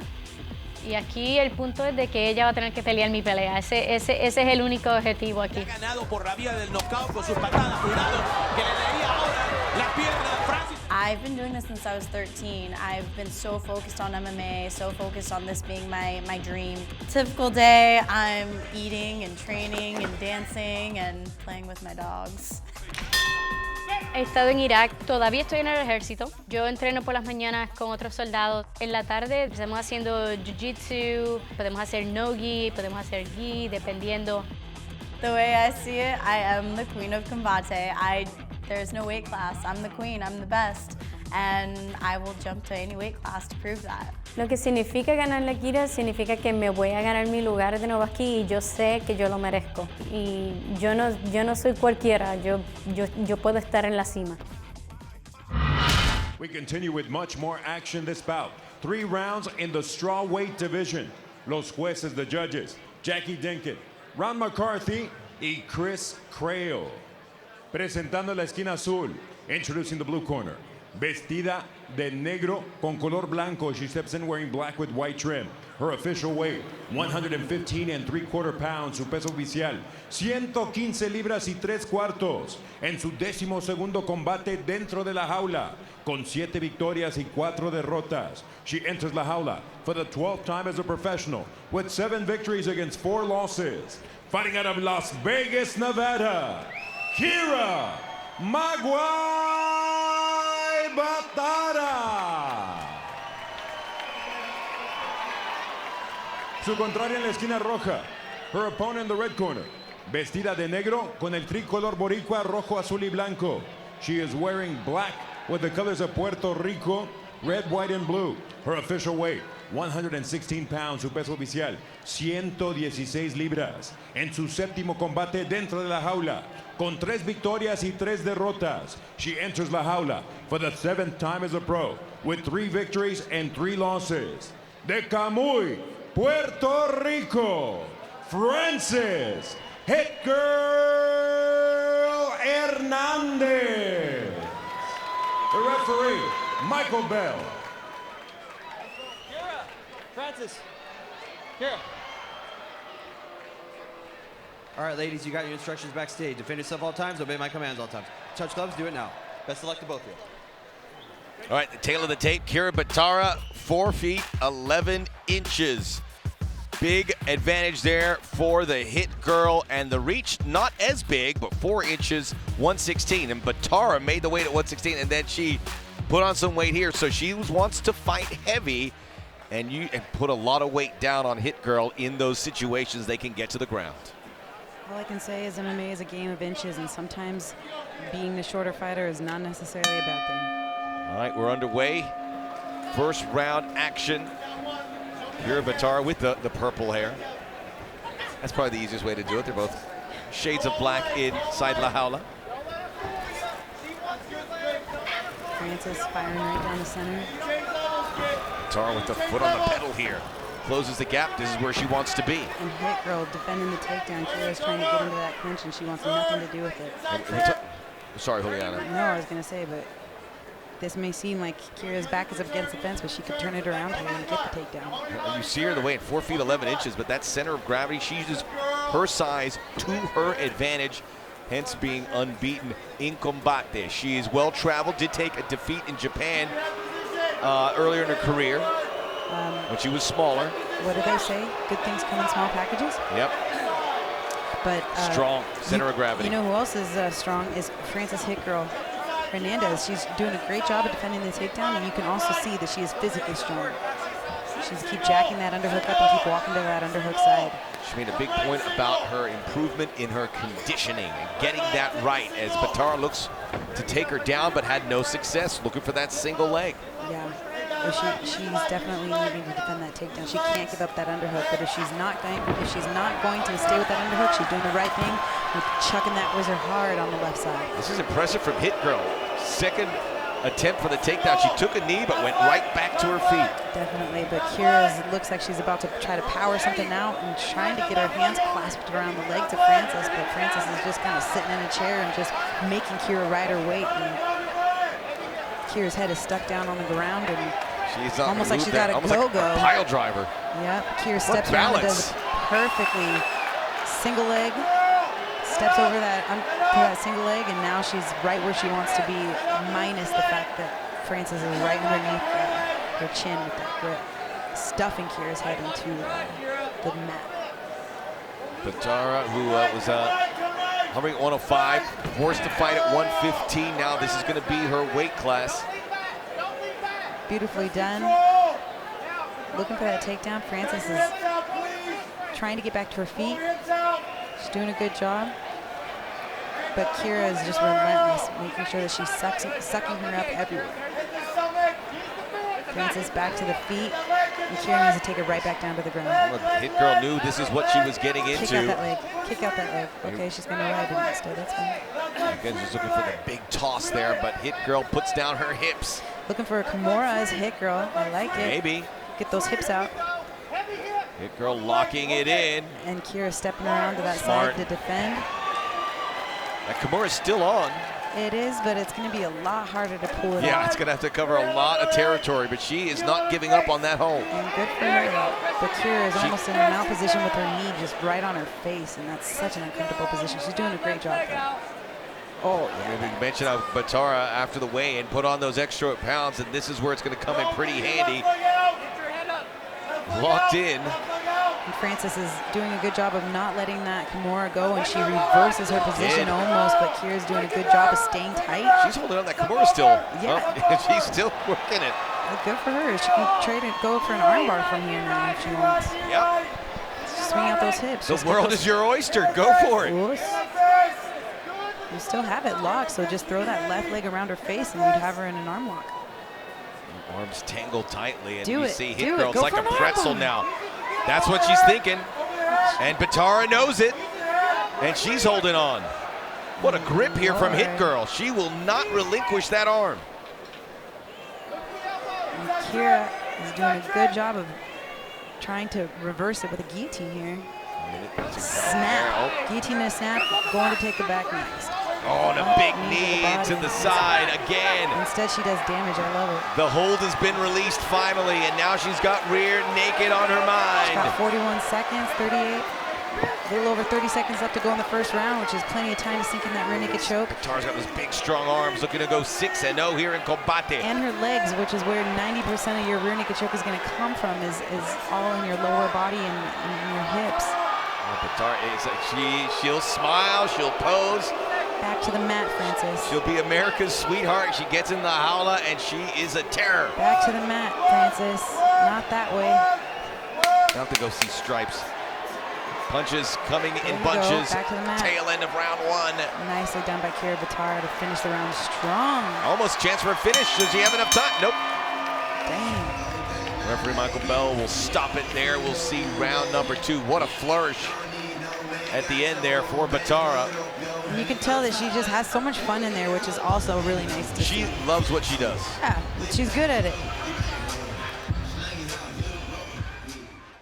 Very marketable here for Combate Americas to find these fighters that love the camera, that love to talk it up and put on a show. Yeah, I Pick mean, a that's good music hard. to come out to. Yeah, especially when you're cutting weight, you're all tired. You're like, you got this interview, and this interview. You're like, dude, I don't even care. Like, I just want to skip them all. I don't blame the Diaz brothers for not showing up for any of those interviews or press conferences because it's draining. But you got to be able to put on all sorts of hats in this business, and that means, you know, this is what you wanted. You wanted to be a star and fight in front of the world. Nicely done by Kira Batara to finish with a flurry of punches there, solidifying the round, in my opinion. Yeah, the last 45 seconds, Batara probably locked that down. The reactions from Hit Girl to what Batara is at. Batara firing up the crowd. Hit Girl, a good response. That's survival mode there at the end of round 1. Round 2 begins. Reina's here in Los Angeles. We've been looking forward to it, and it has exceeded expectations. Incredible crowd engaged here at the Galen Center. Frances is going to do her best on the feet here. She does not want to get tangled up with Kira. She needs to control the distance and keep her away. Good left hand there by Batara. Nicely done by Kira. Frances needs to get on her own timing. Cleaning some punches, Hit Girl waits. Batara goes Stuffs. down, and Sprawl. now is stopped, Sprawl. and now Hernandez You cooking. need the sprawl. All right, well. Another takedown for Kira Batara. Her father, Dean Batara, in her corner. Yeah, they are a family that trains together and stays together, kind of similar to Super Melly's family. They're always training. Her brother's her training partner. Her family is her main support system, and they all stick together and do a great job of making sure that Kira has everything that she needs. Batara looking to change levels here. Right at the hips of Frances Hernandez. The lift, the drop, the delivery, and now the guard. Nicely done. Beautiful technical high crotch. Yeah, Batara, who has not fought since the end of 2017. She was scheduled to fight Angela Magara, who made it for the media tour as she clears the guard and now into side control. This is not a spot where you want to be against Kira Batara, and you got to get out of there quick or else she's going to make you feel miserable. This is trouble for Hernandez. Quickly from Magara, she slipped into a coma. We could say she's now cognizant and recovered. Arm lock. Look, here's Oh, and she's got the pose on. Nick Diaz. She's got the little hand over her side. She is in control here and enjoying the moment. Okay, she's having a good time. Oh, she's dropping those elbows. This is no fun for the Hit Girl. She's getting hit, girl. More rabid punches. Referee may have to make a decision soon. All of those are connecting. Crucifix. Caught in a crucifix. Nicely done by Kira Batara. Nice heavy hips. Oh, Batara Frances is not in going the to get out of sweet here. spot. taking it to mount. And now for the armbar potentially. Yeah. And there's that center of gravity, which makes things very difficult for the opponents of Batara. Francis Hernandez able to slip out. There's almost a feel of like Kira playing with her food, like a cat and mouse. Yeah, it's out of the frying pan and into the fire. Like she's having a good time in there. She's like, I don't want this to be over yet. Armbar, slip that in underneath the chin, her foot underneath the chin of Hit Girl. She's got world-class jiu-jitsu. Just got tapped out. Kira Batara getting stronger and stronger as the fight goes on. Take a bow, Mogwai. 6-0 in combate. Have we found an opponent for Super Melly? Oh! Well, very interesting. We may have just done that there, JP. I don't know. Is that something you want to see? I want to see Super Melly. Right. But who are we going to opponent her? But hey, you're in the weight class. You're 6-0. She said she wanted to fight the best and everyone. And that would be a big fight in 2019.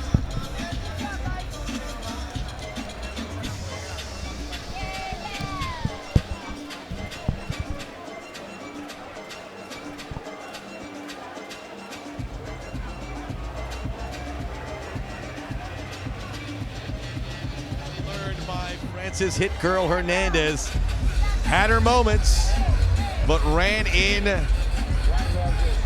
to a machine who knows what she's doing in there as she improves to 6-0.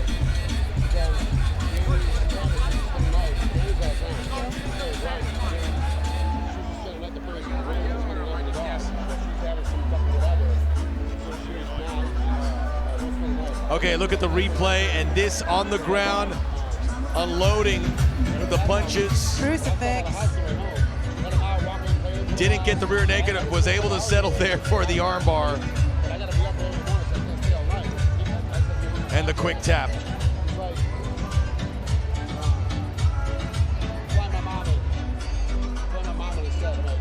Always the showgirl there inside La Jaula. And we'll see what's next. A lot of questions to be answered moving forward in what's going to be a massive 2019 for Combate Americas. Who knows what the future holds? We have so many questions to answer. We're going to get some answers here at some point. And for the Hit Girl, now the decision will get it up to Lupe Contreras for the official. Another win for Kira Batara after the long layoff. One that certainly is going to be as sweet as candy. At the Galen Center here in Los Angeles, a highly anticipated card, which is delivered Kate del Castillo, the Reina del Sur, the Reina here, oficial of Campbell McLaren, and everyone under the Combate Americas umbrella. And everyone actually enjoying the evening here. Look at that, Mario Lopez and Kate del Castillo. Everyone's switching, everyone having conversations throughout the Galen Center, enjoying the evening. One big fight to come here as we put a bow on a very exciting Friday night.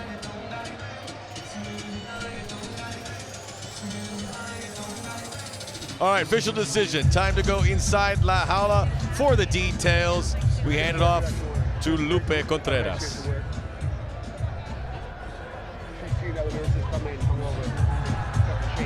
Damas y caballeros, la esquina azul aplica una barra de brazo, obligando a su rival a darse por vencida con un tiempo oficial de 2 minutos 55 segundos del segundo capítulo. Ladies and gentlemen, the blue corner sinks in an armbar, forcing her opponent to tap out with an official time of 2 minutes 55 seconds of round number 2. Your winner, by way of submission, la ganadora por sumisión, the Mogwai, Kira Batara.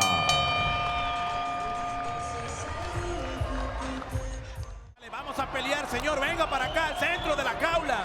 I had a dream when I was a kid, and I had a goal was, to travel and fight, and to be able to see this happening right now, it's a very emotional state in my head, and I'm very happy. 한국인 분들에게 한국인이 굉장히 강하고 좋은 능력을 가지고 있구나라는 것을 전 세계에 좀 알리고 싶습니다. Punches coming in left and right, man. I want to live that American dream, you know. I want to make sure that for people that have come from overseas or from a different country, know that, you know, my mom started with nothing. I grew up in a car with her. 제가 한국인 최초의 이제 콤바테 아메리카스 선수가 됐을 때 한국에서도 굉장히 많이 이제 콤바테 아메리카스에 대한 관심을 많이 가지기 시작했고, 그러면서 이제 저는 한국인 최초의 선수다 보니까 아무래도 후배들이라든지 아니면은 콤바테 아메리카스를 잘 모르던 그런 격투 팬들을 위해서 우선 강한 심장을 가지고 나오는 선수이고, 그만큼 뭐 펀치다 사실 이제 그 친구가 좀 다 잘하긴 하는데 안타깝게도 제가 모든 부분에서 더 잘하고. It's gonna be TKO. It'll be a TKO. TKO or submission in the first round.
His opponent, su rival, Eric Gonzalez. All right, Eric Ghost Pepper Gonzalez coming up from Redondo Beach, ever the showman. He gets big numbers to come out here. He'll have his crowd come up from the South Bay to see him fight, and he's fighting after just going at it a month ago.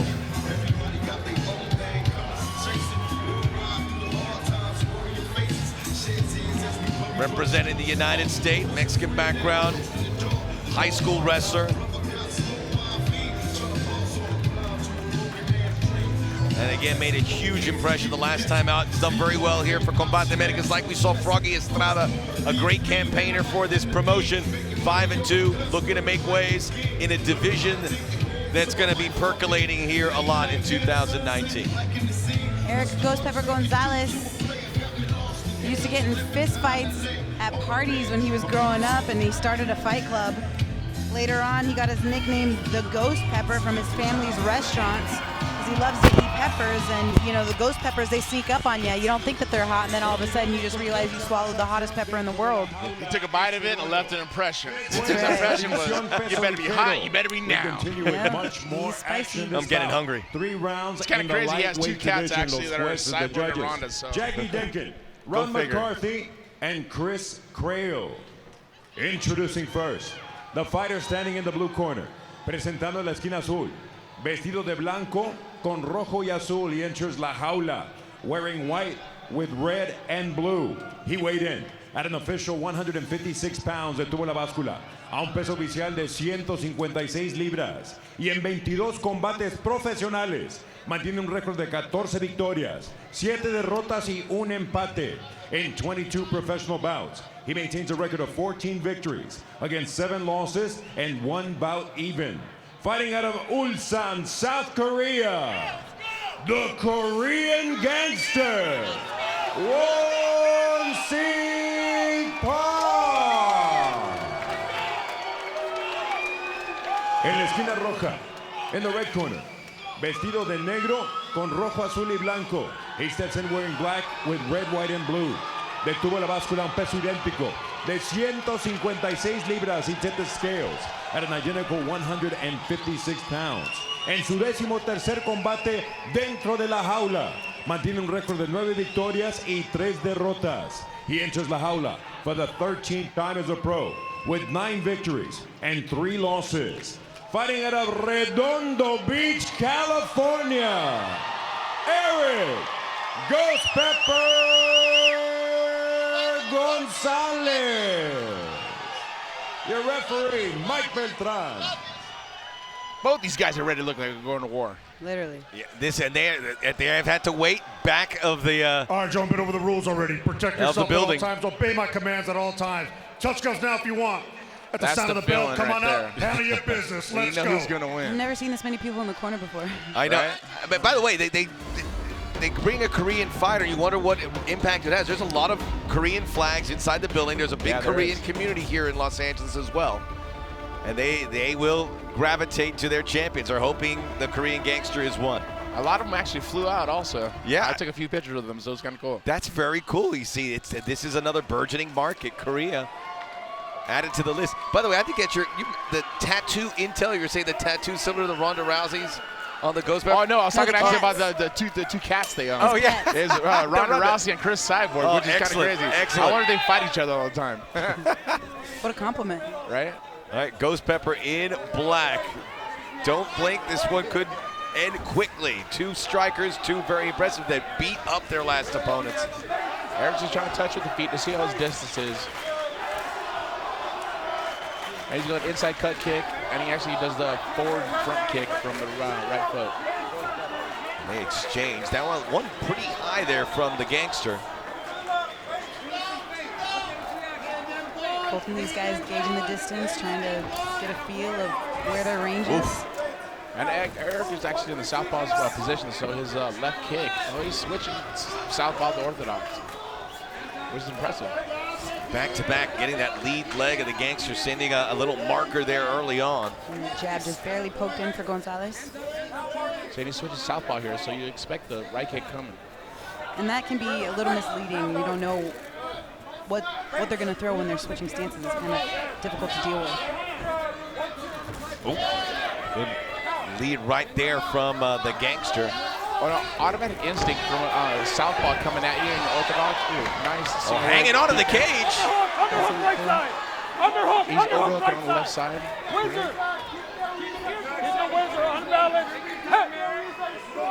He's going to close the gap and almost with a toss. The underhooks. And there he has, actually, he has double underhooks with his hands tied blocked.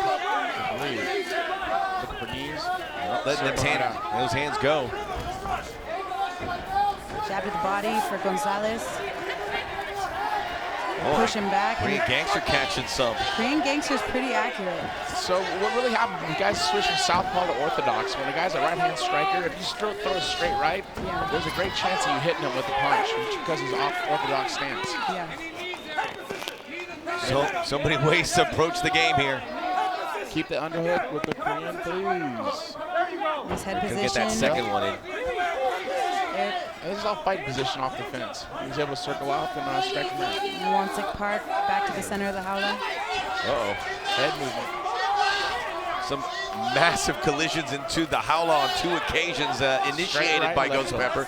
His body kick by Wansik Park. The jab. Nice jab. Back to orthodox. Nice body kick. It's a big one. You heard the thud on that. Take some to There's give right some. Hand. Oh, nice double leg takedown. Beautiful. This is where Eric wanted the fight to go. And the crowd that came in to support him from Redondo Beach reacts in turn. And he does a beautiful job of pushing that knee down to the howler mat and passing Straight the half half. guard. Nice shoulder pressure. Shoulder pressure and look for the lock. Keeping those hands active on his back is the Gangster to make sure he doesn't get those punches from the Ghost Pepper, who continues to squeeze and get almost through that guard. He's digging underhook, looking for half guard. Side hook straight to his feet.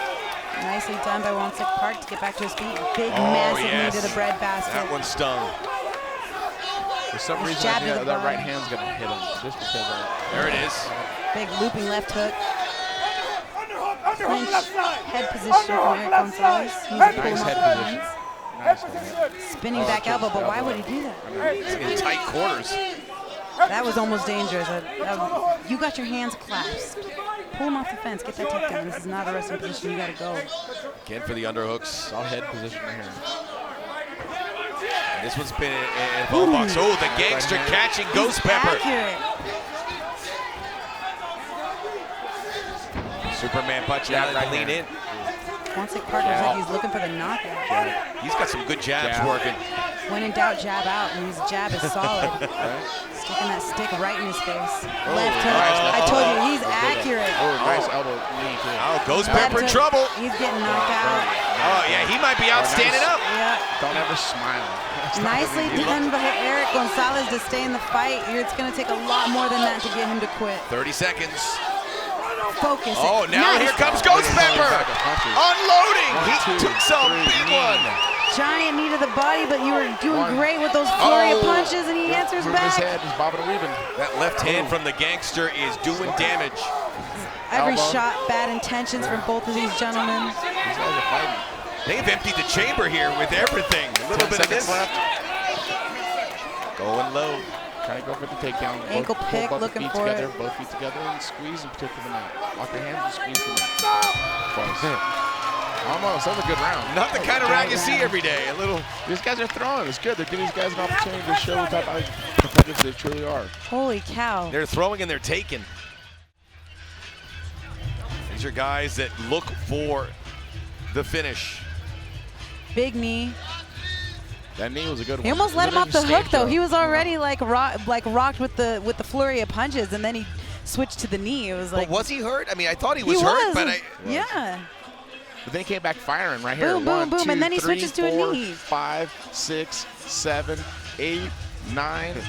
And Tito, knee and knee. And Tito, you said don't start smiling when he was throwing that smile there on Ghost And he Pepper. was. It shows what kind of heart he truly has. Yeah. It's good.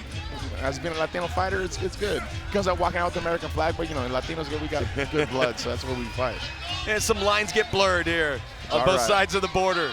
And we love it. Welcome to Combate America. There you go. Tito's on board. Round 2. These blue Combate jerseys that are going around with the Korean flag on the side, they're going like hotcakes. Oh, yeah. Round 2. This is hilarious. This is feisty around the outside the cage. That's what I'm saying. It's hilarious. I got like a bunch of people like I got someone sitting in my lap. Literally. What's your name? All right. Big kick from Ghost Pepper. Catching the gangster upstairs. Hopefully that was enough time for Ghost Pepper to, recollect his thoughts and refocus and come out with adjustments. Hello. Low and blow. It's all right. We got cups, so it's not that bad. He's a good actor. It's okay. Yeah. It does leave a little of an impact. I can't ask Julian. I can ask you, Tito. I was but just when going you to get say, hit I've there, never, it does, even just that. Sitting in, what does it feel like? It feels like someone tying your intestines up completely. That sounds terrible. It is pretty bad. But you got a cup. He's a good actor. Is it true that like you're in want my war? intestines tied Like you're up. going to war, so like it kind of like I'm not even getting into it. Never mind. Not at all. You It expect to literally get feels like hit someone's tying your everywhere. intestines and they're not. Okay. It hurts. Okay. Good. So, It hurts. we didn't feel it. We'll just say that was like super Yeah, bad. he's But he good. looks He's a ready good- to go. he's a good actor. Yeah, he He's looks good. ready to go. How many times in your career, Tito, have you been hit downstairs? Never. Well, Good for you. we were asking the wrong person. Yeah, good for you. Good for you. Well, we're back at it. And we'll see if he was a good actor and maybe play a little possum as he connects. Looking for the clinch of the takedown. Single to a dump. Doesn't get a dump in his head position, but it still gets It'll work. It'll do. Wasn't the most technical. On top. Sometimes it's not the most technical. Here comes the ground and pound. This is his calling card, the elbows. He's doing a hammer smash. Look for a single leg switch back. Oh, he's looking for Kimura switch over on top. Can I get on top? They're kind of slippery at this point, so it makes it hard to pull off submissions like that. Nice right hand. Jab there. He almost thought about switching back Oh, to right southpaw. hand, right hand. Uh-oh, Ghost Pepper in trouble. The double leg, nice double, and he got the double. Nice double leg. A crazy ebb and flow to this fight. Pass. It's like all these guys are battling back and forth in the position. For sure. This is a great fight. Now we got the Korean gangster looking for a Kimura himself. Another Kimura there. And he's trying to get over it. He's like giving up position, which is a full guard. Now he's giving up position to give his back to actually look for the submission. Looking for the cradle to sweep There him it is. over, Nice but sweeping over. And sweep. exactly, that was a replica back to each other. Nice Now, head and he kick. put him right there. This at takes the a lot kick. of He needs to be energy, careful guys. here. He needs to be Nice right hand. Ghost Pepper, put him down. Hammer And now for the He's still finish. going for the single leg. Nicely done by Wansik Park. He's He still still alive. realized that he's in the fight. Underhook to a still single leg. alive. Wansik Park. Short Underhook right to a hand single did the leg. damage. Step over that leg. He's Step over alive that still. leg. He's in an okay He's position. Oh, those are bad. He's digging into the Those are stocking. bad. Those are super How bad. much? Mike Beltran's got an eye on it. Good. No, He's looks good. safe with He's Mike fine. in there, that's He for needs to sure. keep moving though. He needs to step over to his left side. What a fight. Underhook to a single leg. Oh, he gave up the single right there. Oh, and it's like the meat tenderizer. There is nothing from the Not really gangster. doing much damage, but if he's not answering to it, and And he says that's he it. can't answer to it, if he can't Ghost answer to it, it's over. Pepper. Yep, if he can't answer Spicy. it, it's over. Eric Beltran. Ghost Pepper Gonzalez does it. Beltran's doing his job as referee should. If the guy you answer him and say you can't until you defend yourself, then the match is over. And he could not until he defend himself, it was over. Yeah. That one punch put Korean gangster down, and then just the tenderizing effect. And Ghost Pepper stock is rising, 6-2 in Combate Americas. Insane. Nicely done. I'm so proud of Eric. Great finish. Way to finish. And what, he's on the He let him on now for like 2 rounds. He was like playing possum. He literally, like you said, he was playing possum. He can take a lot. He can take a lot of punishment if that's what it's required to get yours. Super impressive.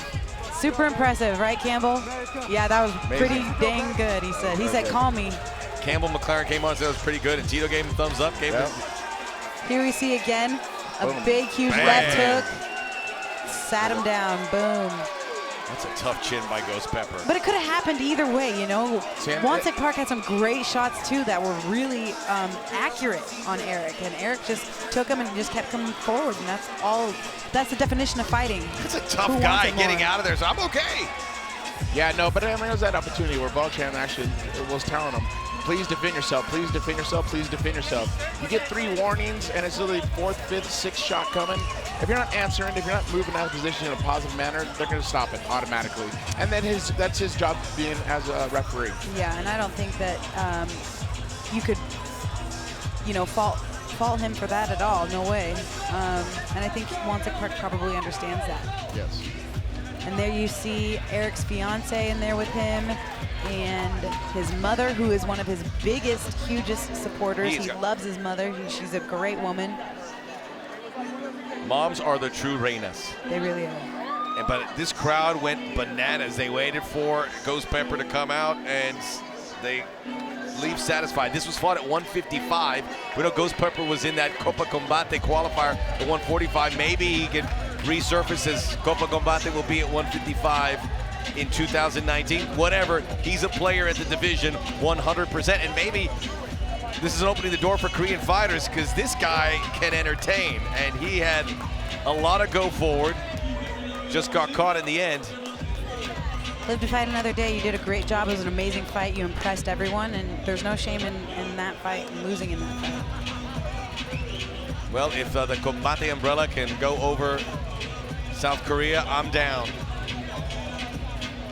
Each one of these guys learn each and every time they do compete. I mean, to be a better athlete is to lose. If you don't lose from your losses, I mean, if you don't learn from your losses, you're never going to learn. You don't lose, you learn. Yes. No, No one wants to lose, but that is a big part of building your career, I would imagine. 100%. Not even career, just life in general. Life, You need to fail. You need to fail to stand back up and be a better person about yourself and learn from that loss.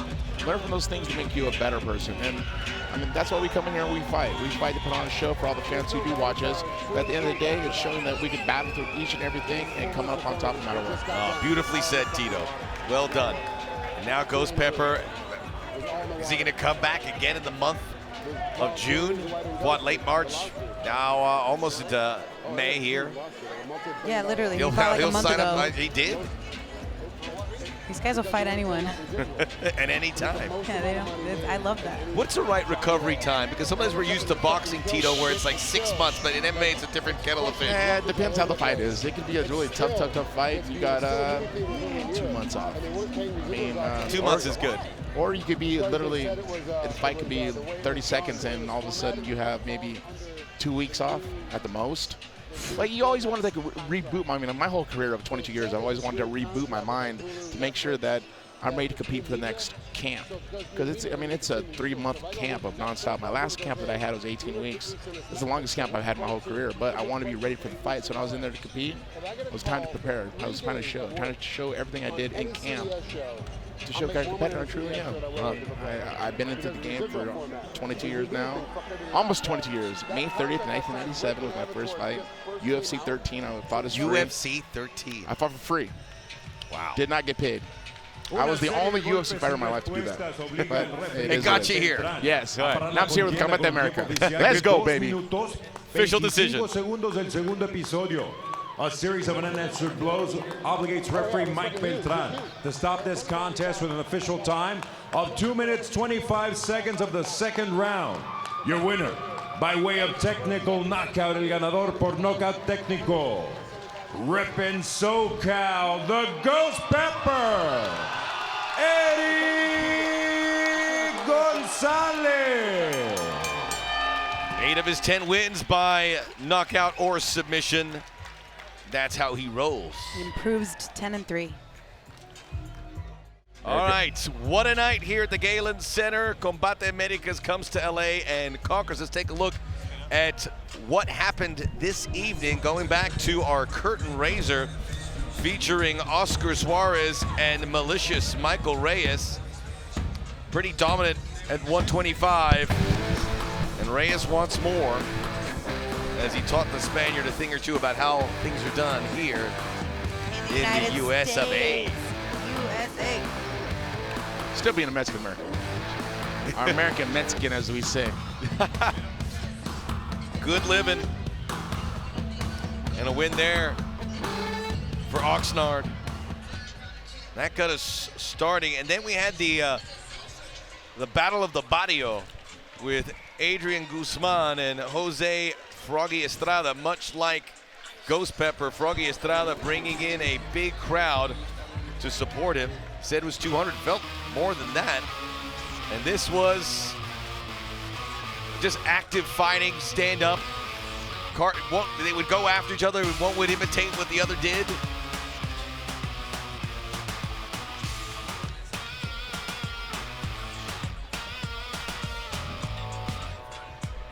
And then finally on the rear naked, he just got it locked in and it fell into place. Greco grip, choke. Third time he tried it. Third time was the charm.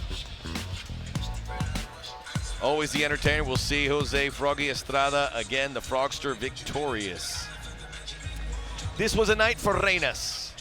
And the Reinas would take center stage. Our main event, Super Meli, taking on Caro Gallardo. Juliana, Caro Gallardo kept it going, but the class of Super Meli coming through. No shame in losing to the toughest opponent and like getting thrown right into the lion's den. No one else would take this fight.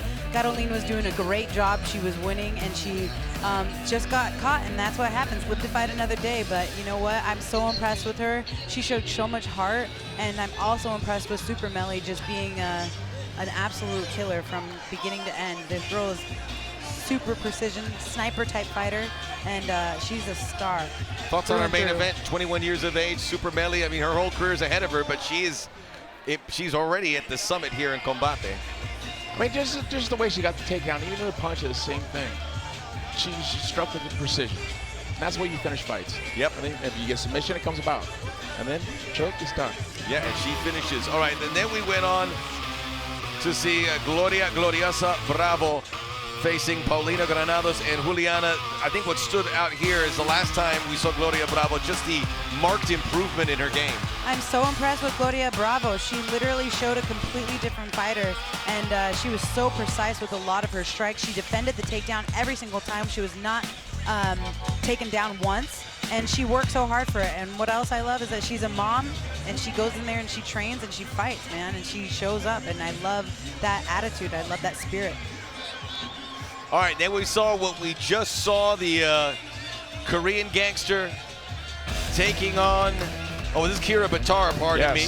Francis Hitman, Hit Girl Little Hernandez. wrestling jiu-jitsu. So, yeah, no, so actually I was kind of coaching on this thing. I said push, elbow, and she kept hitting push, elbow, then all of a sudden she kept striking.